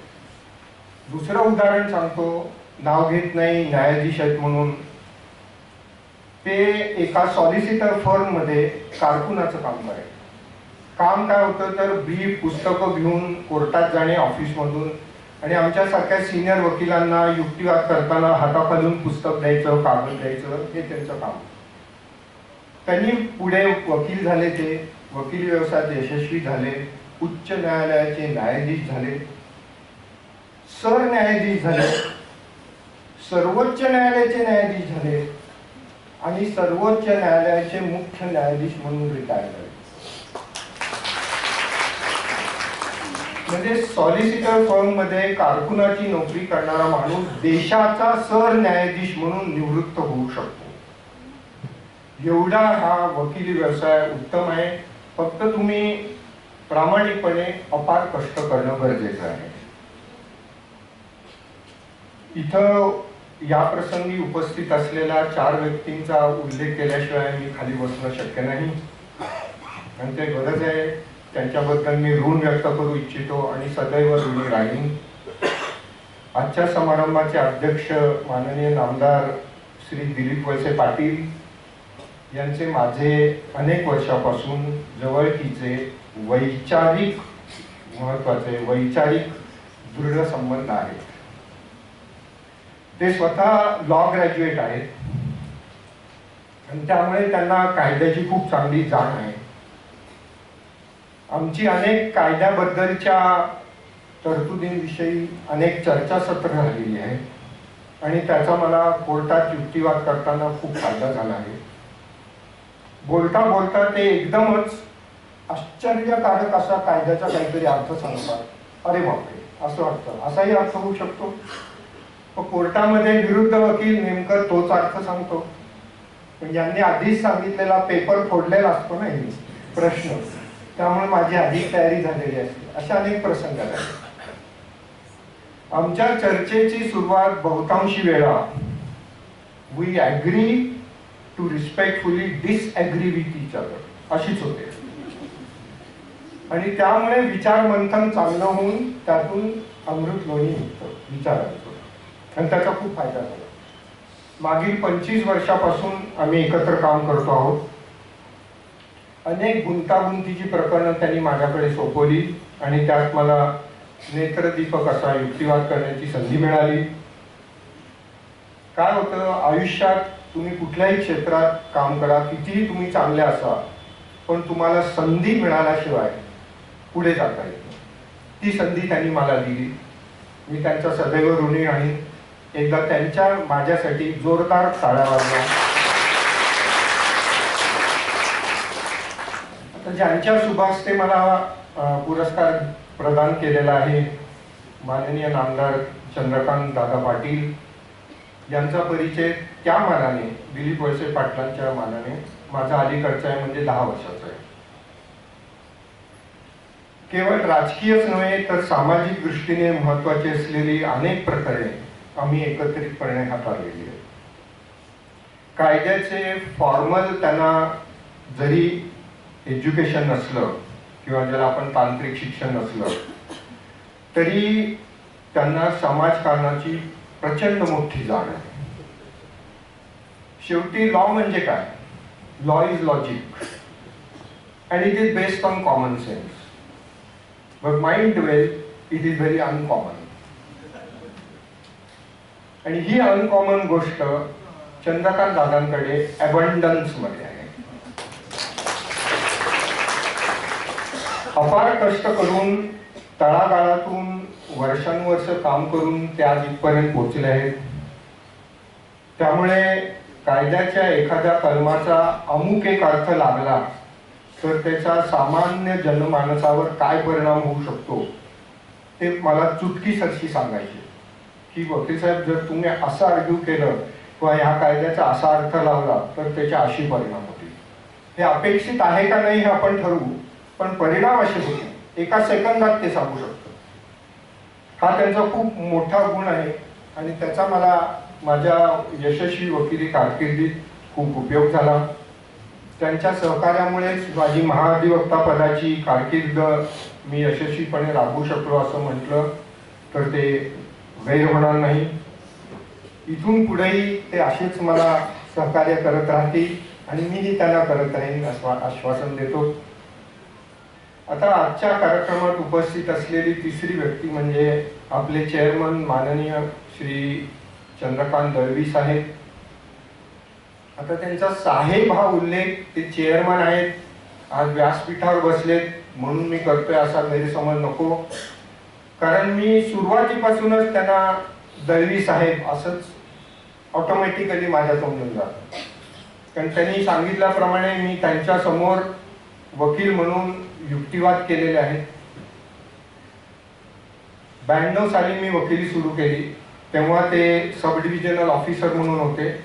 त्यांचं जे ऑफिस होतं किंवा त्यांचं जे कामकाज होतं त्याला आपण कायद्याच्या भाषेत ॲग्रिकल्चरल लँड ट्रायब्युनल म्हणतो, ALT असं म्हणतो. तसं ते ट्रायब्युनलमध्ये जज स्वरूपात ते असायचे. आणि मी ज्युनियर असल्यामुळे माझा सराव खूप चांगला त्यांच्याकडे झाला. एक मोठ्या कोर्ट हॉलमध्ये मोठ्या न्यायाधीशासमोर सुरुवात करण्यापेक्षा ऑफिसमध्ये बसलेल्या एका सज्जन माणसासमोर केलेल्या युक्तिवादाने सुरुवात झाली. त्यांच्या कामकाजाची पद्धत अतिशय पारदर्शक होती आणि माझ्या ज्याला आपण फॉर्मेटिव्ह इयर्स म्हणू, सुरुवातीच्याच काळात असा अतिशय प्रामाणिकपणे काम करणारा माणसापुढे काम झाल्यामुळे अनेक वर्ष, इथं कोणी रेव्हेन्यू ऑफिसर आहेत का नाही मला माहित नाही, माफ करा, अनेक वर्ष रेव्हेन्यू ऑफिसर हे अप्रामाणिकपणे काम करू शकतात ज्याच्यावर माझा विश्वास नव्हता. कोणी असलं तर माफ करा, आजकालचे सगळेच अप्रामाणिक आहेत असं मला म्हणायचं नाही. आणि असं कधीही आठवत नाही की आम्ही वकील लोक त्यांच्यापुढे केस चालवतोय किंवा आर्ग्युमेंट करतोय, कागदपत्र दाखवतोय आणि ते कोणाला तरी फोन करतायत किंवा कोणाच तरी फोन आलाय, हो साहेब नाही साहेब बोलतायत किंवा दुसरीच कुठली तरी फाईल बघतायत. ज्याला कायद्यात खूप महत्व आहे ते म्हणजे ऍप्लिकेशन ऑफ माइंड. कोणतीही गोष्ट ऍप्लिकेशन ऑफ माइंडनी करायची असते, ते त्यांचं 100% असायचं आम्ही कामकाज चालत असताना. त्यामुळे त्यांच्यापुढे मी जी फॉर्मेटिव्ह इयर्स मध्ये प्रॅक्टिस केली त्या बेसिसवर आज मी ही इमारत उभी करू शकलो. तुमचे धन्यवाद. आता चौथी आणि शेवटची व्यक्ती म्हणजे माझी पत्नी. तिच्याकडे बघून तुम्हाला कळलं असेल मी तिच्याबद्दल काय बोलणार आहे तिला माहित नाही, मी सांगितलेलंही नाही. असे फार कमी प्रसंग माणसाच्या आयुष्यात येतात पती पत्नींच्या की जाहीरपणे तुम्ही एकमेकांबद्दल बोलू शकता. त्यातलाच हा प्रसंग आहे असं मी मानतो. सुसंस्कृत पती पत्नी त्यांना एकमेकाबद्दल बोलणं अशा सामाजिक कार्यक्रमात खूप अवघड असतं. जे असंस्कृत असतात ते रस्त्यावर उभारून एकमेकाला बरोबर शिव्यागाळी आणि प्रत्येकाचा इतिहास दोघंही काढतात. या प्रसंगी विशेष सांगण्यासारखं म्हणजे ती एका हाडाच्या शिक्षिकेची मुलगी आहे. हा एक खूप सुंदर योगायोग आहे असं मी म्हणेन. तिची आई ही पुण्याच्या भावे स्कूल जे सदाशिव पेठेत आहे त्याची मुख्याध्यापिका म्हणून त्यांनी काम केलं. त्यामुळे साहजिकच आमच्या घरात पहिल्यापासून शिस्त आहे, शिस्तीचं पालन होतं आणि जर झालं नाही तर शिक्षा सुद्धा होते. माझा संपूर्ण संसार तिने एक हाताने सांभाळला आहे अतिशय यशस्वीपणे. याचं मी सार्वजनिक कबुली देतो. त्यात मला काही कमीपणा वाटत नाही. माझा हातभार शून्य आहे. एक छोटंसं उदाहरण सांगतो. एकदा पाहुणे घरी आले आणि कोर्टाला सुट्टी असल्यामुळे माझं ऑफिस जास्त वेळ चाललं नाही. मी जरा अपेक्षेपेक्षा लवकर घरी आलो म्हणून ते पाहुणे निघाले होते. तेवढ्यात माझी त्यांची भेट झाली आणि मला 2 मुली आहेत. त्या काहीतरी क्लास संपून जस्ट आल्या आणि त्यांना पाया वगैरे पडल्या आणि त्या खोलीत गेल्या. पाहुण्यांनी नको तो प्रश्न विचारला. माझी अडचण झाली. काय कन्या काय करतात, कितवीत आहे? विश्वास ठेवा मला पटकन उत्तर देता आलं नाही. खरंच देता आलं नाही. मला एवढंच आठवत होतं की दोघी 2 वर्षाचं अंतर आहे. त्यामुळे मी म्हणलं मोठी मुलगी 7वीत आहे, धाकटी 5वीत आहे बहुधा.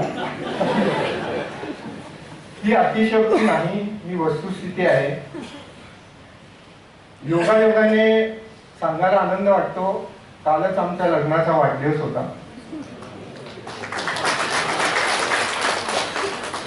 पुन्हा ऑकवर्ड प्रश्न विचारू नका, चितवा. पण माझ्या मते 39 असावा. जर चुकलं असेल तर या कार्यक्रमानंतर माझं काही खरं नाही. सर्वात मोठी गोष्ट आम्ही दोघांनी जर एकत्र केली असेल तर ती म्हणजे आमच्या दोन्ही मुलींना आम्ही पूर्ण शिक्षण मराठी माध्यमातून दिलेलं आहे. दोघींचंही शिक्षण मुंबईला झालं तरी सुद्धा पूर्ण मराठी माध्यमातून. आणि आणखीन एक गोष्ट आम्ही केली, सांगण्यासारखं बरंच आहे पण इथं जर तरुण पिढी आहे असतील, आजी आजोबा असतील त्यांनी लक्षपूर्वक ऐकावं. आम्ही दोन्ही मुलींना नकार स्वीकारायला, तो ऍक्सेप्ट करायला आणि पचवायला शिकवले. रिफ्युजल किंवा नकार आजकालच्या तरुण मुलांना, अशी छोट्या मुलांना तर माहीतच नसतो. मी म्हटलं ना आमच्याकडे शिस्त. लहान मुली असताना दररोज सकाळी त्यावेळच्या काळात ग्लुकोजची 2च बिस्किटं मिळायची दुधाबरोबर. तिसरं नाही, मागितलं तरी नाही. फक्त त्यांच्या वाढदिवसाच्या दिवशी 4 बिस्किट. त्यामुळे तिसरं बिस्किट मागितलं तरी मिळणार नाही याची कल्पना होती. वाईट वाटतं आजकालची तरुण पिढीकडे बघता. कॉलेजमधली कुठली तरी मुलगी नकार देते एखाद्या मुलाला आणि तो काय करतो, मुंबई सारख्या ठिकाणी लोकल खाली उडी मारून जीव देतो. मी असं म्हटलं नाही, कृपा करून गैरसमज करू नका, अन्याय पचवायची, अन्याय नव्हे, नकार स्वीकारायची हसत मुखाने आणि तो पचवायची. आम्ही शिक्षण आमच्या मुलींना संस्कार दिले. आज तुम्ही जेव्हा या हॉलमधनं परत घरी जाल याच्यावर जरूर विचार करा. मी जे आज काय तुम्हाला बोललोय खरंच आपण हे करणं गरजेचं आहे. मुलगा, लहान मुलगा जेव्हा मोबाईल मागतो पहिल्यांदा त्याला नाही म्हणा, 10 मिनिटांनी स्वतःहून द्या, हरकत नाही. पण नाही म्हटल्यानंतर आरडाओरडी, दंगा, रडणं हे त्यांनी करता कामा नये. या आणि अशा अनेक गोष्टी आम्ही एकत्रित केल्या. त्याचे जर मी प्रबोधन करायचं ठरवलं तर मला वाटतं आजचं डिनर नाही, उद्याचं लंच ठेवावं लागेल. एवढंच सांगून हा विषय इथपर्यंत संपवतो की आज जे काही माझा सत्कार होतोय त्यात खरोखरी तिचा सिंहाचा वाटा आहे. तिने जर घर सांभाळलं नसतं तर मी 100% वकिलीत माझं जे काही कसब आहे दाखवू शकलो नसतो. माझ्याकरता नको, बाहेरच्या लोकांना ऐकू जाईल एवढं तिच्याकरता चालवा.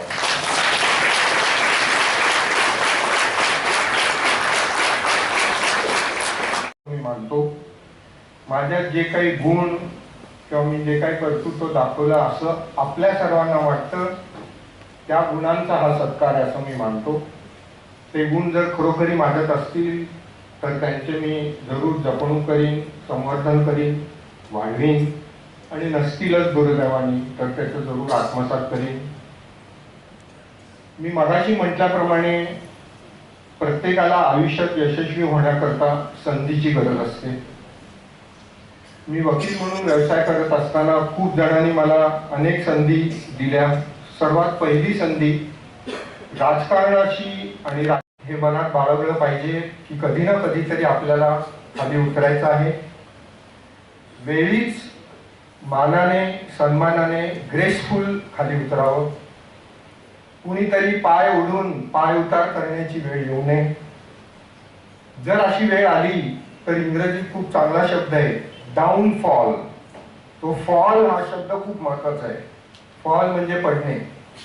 जे लोक हे मानसिक तयारीत नसतात अत्युच्च शिखरावरचे की आपल्याला खाली उतरायचंय, त्यांच्याकडे प्लॅनच नसतो रेडी खाली कसं उतरायचं.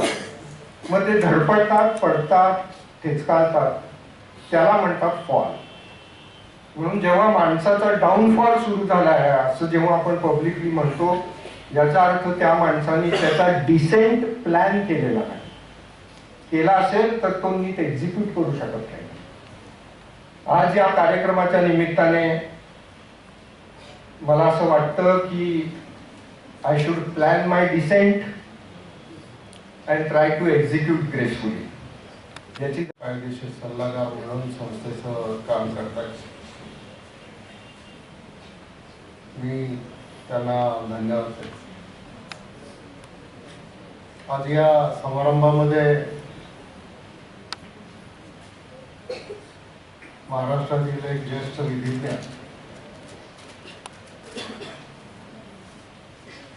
माननीय ॲडव्होकेट आशुतोष कुंभकोणीजी यांना मुल्ला साहेबांच्या नावानं हा जो पुरस्कार दिला आणि अतिशय योग्य निवड संस्थेनं या कामासाठी केली. कारण त्यांनी आपण सगळ्यांनी त्यांचं भाषण ऐकलं तर आपल्याला त्याच्यातून अनेक गोष्टी घेता येतील. सगळ्यात आधी मी आदरणीय चंद्रकांतदादा पाटील यांचे आभार मानतो की आज या कार्यक्रमासाठी आपल्याला विनंती केल्यावर आपण तत्काळ त्या विनंतीचा स्वीकार करून आज रयत शिक्षण संस्थेमध्ये यायचं ठरवलं. आणि नुसतेच समारंभासाठी नाही तर इथे यायच्या आधी अर्धा तास संस्थेच्या अडीअडचणीच्या संदर्भामध्ये, संस्थेच्या प्रश्नांच्या संदर्भामध्ये, संस्थेच्या प्रगतीच्या संदर्भामध्ये एक प्रेझेंटेशन त्यांना सादर करण्यात आलं आणि त्याच्यातले काही प्रश्न त्यांनी त्या बैठकीतच फोन करून संबंधितांना आदेश दिले आणि ते प्रश्न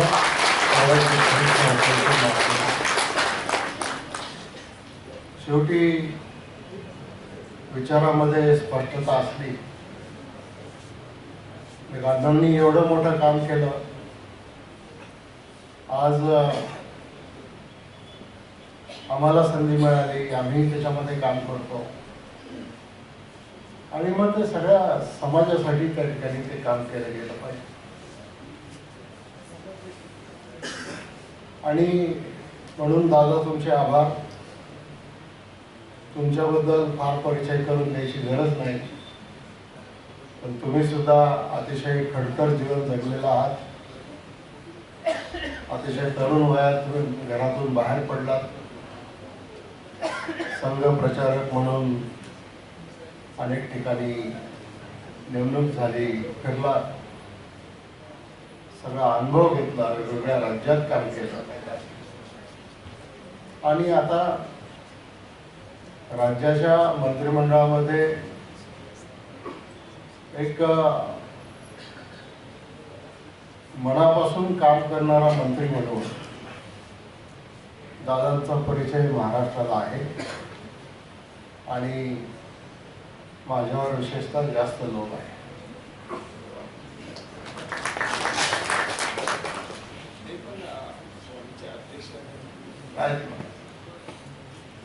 हा, ते आपल्या कोल्हापूरच्या संस्थेचे अध्यक्ष स्वामी विवेकानंदचे अध्यक्ष म्हणून ते त्या ठिकाणी काम करतात.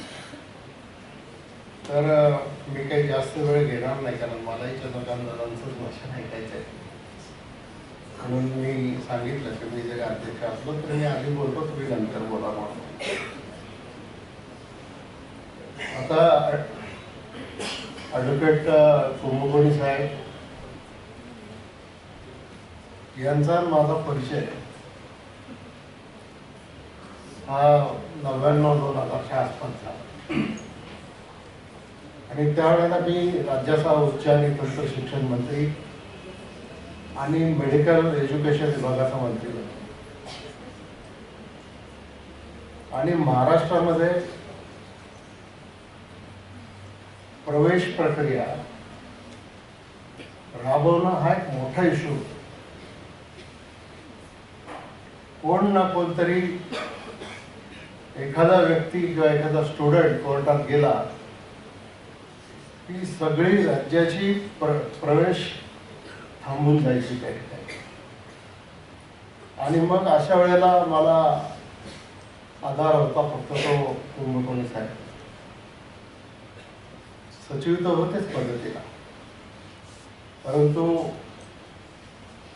मग त्यांच्याबरोबर आम्ही बसलो, अनेक वेळा बसलो आणि त्याच्यातून असं एक सिस्टीम तयार केली. दादा मी अतिशय नम्रतापूर्वक सांगतो की त्याच आणि पासलकर होते हायर अँड टेक्निकल एज्युकेशन डिपार्टमेंटला संचालक म्हणून आणि तायडे मेडिकल एज्युकेशनला होते. तर तेव्हापासून जी प्रवेशाची सिस्टीम तयार केली त्याच्यानंतर आजपर्यंत एकदा सुद्धा हायकोर्टाने किंवा सुप्रीम कोर्टाने प्रवेश प्रक्रियेला स्टे दिलेला नाही आणि ती प्रवेश प्रक्रिया अतिशय सरळ मार्गाने त्या ठिकाणी चालायची. बऱ्याच वेळेला सचिवांच्या बरोबर चर्चा झाली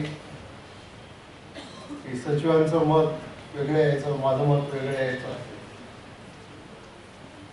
मी त्यांना सांगायचं थांबा मी जरा कुंभकोणीला बोलवतो. मग कुंभकोणी आले की मागणी घ्यायचं. नंतर मग सचिवांचंच असं मत झालं की मंत्र्यांना फार पटवण्याचा प्रयत्न करण्यापेक्षा कुंभकोणींनाच पटवलेलं बरं आणि मग मंत्री त्याच्यामधून समाधानी होतील किंवा त्यांना एक आत्मविश्वास त्याच्यामध्ये मिळेल. अशीच दुसरी एक केस होती, एनरॉनची केस. त्यावेळेला एनरॉन कंपनी बुडाली होती मी जेव्हा ऊर्जा मंत्री झालो नंतर. आणि एक दाभोळ पॉवर कॉर्पोरेशन नावाची एक नवीन कंपनी काढली. त्याची लिटिगेशन लंडनच्या कोर्टामध्ये चालू होती आणि लंडनच्या कोर्टामध्ये ही सगळी लिटिगेशन चालू असताना सरकारचे सगळे अधिकारी घेऊन आम्ही बसायचो आणि त्याच्यामधून मग तिकडच्या वकिलांची सुसंवाद व्हिडिओ कॉन्फरन्सच्या माध्यमातून आपसामध्ये चर्चा. आणि मला आज सांगायला अतिशय नम्रतापूर्वक अभिमान वाटतो, जर आपण ती केस जिंकलो नसतो तर महाराष्ट्राला एनरॉन कंपनीला 60,000 कोटी रुपये द्यायला लागले असते. डायरेक्ट 5 लाख रुपयाची देणगी ते आज संस्थेला दिले. त्यामुळे पुरस्कार त्यांना जो मिळाला त्याबद्दलही आणि त्यांनी अतिशय पारदर्शकपणे जे आपलं मनोगत मांडलं त्याबद्दलही आणि शेवटी संस्थेला एक मोठी देणगी दिल्याबद्दल मी त्यांचं मनापासून अभिनंदन करतो. साधारणतः मी शेवटी बोलायला उभा राहतो आणि माझी सोय अशी असते की मी एका वाक्यात माझं भाषण संपवू शकतो की आतापर्यंत ज्यांनी जे जे मांडलं तेच मला म्हणायचं होतं. त्याला संस्कृतमध्ये मम म्हणतात. त्यामुळे आज आतापर्यंत ज्यांनी जे मांडलं त्याला मी मम म्हणते की भाषण संपेल. पण नंतर मला चंद्रकांत दळवी पुन्हा संस्थेमध्ये बोलवणार नाही, तर मला पुढं का होईना माझं मनोगत मांडायला लागेल. रयत शिक्षण संस्था जी कर्मवीर भाऊराव पाटलांनी अतिशय कष्टाने उभी केली, ज्या काळामध्ये सर्वसामान्य माणसाला बहुजन समाजाला शिक्षण मिळत नव्हतं. शिक्षण मिळालं तर ते एखाद्या ठिकाणी जाऊन स्वतःच्या खर्चाने राहून शिकणं हे शक्य नव्हतं. त्या काळात कर्मवीरांनी शिक्षणाचा प्रसारही केला. म्हणजे एक कालावधी असा आहे की त्या कालावधीमध्ये 1919 ते 1936 त्यांनी 600 शाळा सुरू केल्या. आता ही संख्या आज सगळ्या प्रकारची संरचना इन्फ्रास्ट्रक्चर अनुकूलता असतानाही अशक्य आहे. तर अशा कर्मवीर भाऊराव पाटलांच्या संस्थेमध्ये आज त्यांचे सहकारी ज्यांनी सुद्धा कर्मवीर भाऊराव पाटलांच्या पावलावर पाऊल घेऊन एक आदर्श उभा केला की स्वतःची वकिली स्वतःचा संसार सांभाळत त्यांनी एकही रुपया संस्थेकडून मानधन न घेता, पगाराला मानधन पण न घेता सचिव म्हणून वर्षानुवर्ष काम केलं. अशा पैगंबरवासी इस्माईल साहेबुल्ला जीवन गौरव पुरस्कार तेवढ्याच तोलामोलाच्या राज्याचे जे न्यायाधीश राहिलेले आहेत, राज्याचे जे ॲडव्होकेट जनरल राहिलेले आहेत, त्यांनी प्रॅक्टिसला त्यांनी एखादी केस देऊन आर्ग्युमेंट करायला सुरुवात केली तर हे नक्कीच असतं की यांना यश मिळणार आहे. अशा एका प्रतिदेश वकिलांना देण्याचा कार्यक्रम या ठिकाणी झाला. त्याला व्यासपीठावर अनेक मंडळी उपस्थित आहेत. मला क्षमा करा पण कार्यक्रमाला खूप वेळ झाल्यामुळे व्यासपीठावर सर्व मान्यवर एवढाच उल्लेख मी करतो. असे व्यासपीठावर सर्व मान्यवर आणि बरीच मान्यवर मंडळी समोर पण उपस्थित आहे. मान्य दिलीप वळसे पाटीलजी, आपल्याला राजकारणात येण्याचा एक हा फायदा असतो की आपण तेवढ्या उंचीचे असतो नसतो आपण वर असतो आणि तेवढ्या उंचीची माणसं आपल्यापेक्षा उंची जास्त असतात ती समोर बसलेली असतात. त्याहीपेक्षा म्हणजे आशुतोषजी कुंभकोणीजी सारख्यांचा सत्कार आपल्याला आपल्या हाताने करता येतो. त्यामुळे ते आपलं मोठं भाग्य आहे की अशा मंडळींना खरं म्हणजे नमस्कार आपण केला पाहिजे, पण त्यांचा सन्मान करण्याचं, त्यांना पुरस्कार देण्याचं भाग्य आपल्याला मिळतं.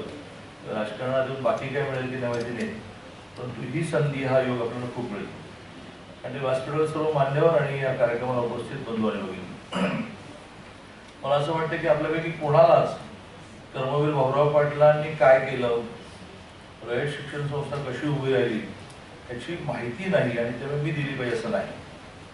परंतु त्यातला सगळ्यात महत्त्वाचा मुद्दा असेल की जो अधोरेखित केला पाहिजे की एवढी मोठी शिक्षण संस्था होऊन सुद्धा त्या शिक्षण संस्थेची शक्ल झालेली आहे. साधारणतः संस्था उभी राहिली की काही वर्षानंतर त्याचे 2-4 जमिनीचे भाग पडतात, तसे भाग पडतात, पण ही सातत्याने एकसंघ राहील. कोणीतरी गमतीने असं म्हटलं की संस्थेच्या उद्घाटनाचा नारळ फोडताना प्रमुख पाहुण असं म्हणाला की संस्थेचा नारळ फोडला तर संस्था कधी फुटणार. अशी कधी न फुटता एकसंघ ही संस्था राहण्यासाठीचं कल्चर, त्याला एक कल्चर डेव्हलप करायला, खूप मेहनतीने उभं करावं, स्वतःच्या व्यवहारातून उभं करावं. ते कल्चर कर्मवीर भाऊराव पाटलांनी उभं केलं. आणि सगळ्यात महत्त्वाचं म्हणजे सर्वसामान्य माणसाला आपला मुलगा मुलगी शिकायला पाठवायचं असेल तर त्याची व्यवस्था वसतिगृहाच्या माध्यमातून, भोजनालयाच्या माध्यमातून व्हावी लागते. अदरवाईज तो कुठून पैसे आणणार, त्याच्यावर त्यांनी भर दिला. आणि सगळ्यात महत्त्वाचं म्हणजे ज्याचा आज गावोगाव पुनरुच्चार होतो आहे, अनेक जण त्याचं अनुकरण करतायत, असं कमवा आणि शिका नावाची योजना त्यांनी केली. त्या कमवा आणि शिकामध्ये त्याला शिक्षणासाठी पैसे मिळाले आणि स्वाभिमान मिळाला की मी कमवतो आणि मी शिकतो. त्या काळातले फार मोठे नेते ज्यावेळेला बाळासाहेब देसाई 1200च्या आत उत्पन्न असणाऱ्यांना मोफत शिक्षण देण्याचा निर्णय आम्ही घेतला असं कर्मवीरांना सांगायला आलं तर ते नाराज झाले. त्यांना प्रश्न पडला की एवढा मोठा निर्णय आम्ही केला, महाराष्ट्रातल्या कमी उत्पन्न असणाऱ्यांच्या मुलांना आम्ही मोफत शिकवणार आहोत.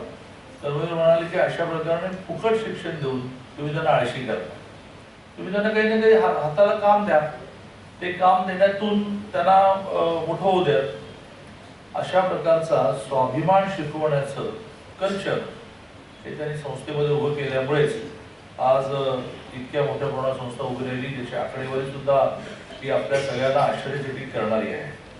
म्हणजे की पैगंबर अर्शी इस्माईल मुल्ला साहेबांनी ज्या तळमळीने ज्या वृत्तीने संस्थेचं काम केलं त्याच्यासाठी आपण अतिशय समर्पक असे सत्कारार्थी माननीय चरण दळवी साहेब यांनी या निमित्ताने निवडले. त्यांनी आपल्या सर्वांच्या वतीने त्यांच्या प्रति ऋण व्यक्त करतो, संस्थेच्या वतीने त्यांच्या प्रति ऋण व्यक्त करतो. आणि आपण जी विचार मांडले, जी तळमळ दाखवली, आपल्या कृतीतली आणि आपल्या उक्तीतली जी काही समानता दाखवली, त्याच्यातनं आम्हाला आज शिक्षकांना खूप आहे. कारण आपण वकील आणि शिक्षक या दोन्ही व्यवसायाचा पण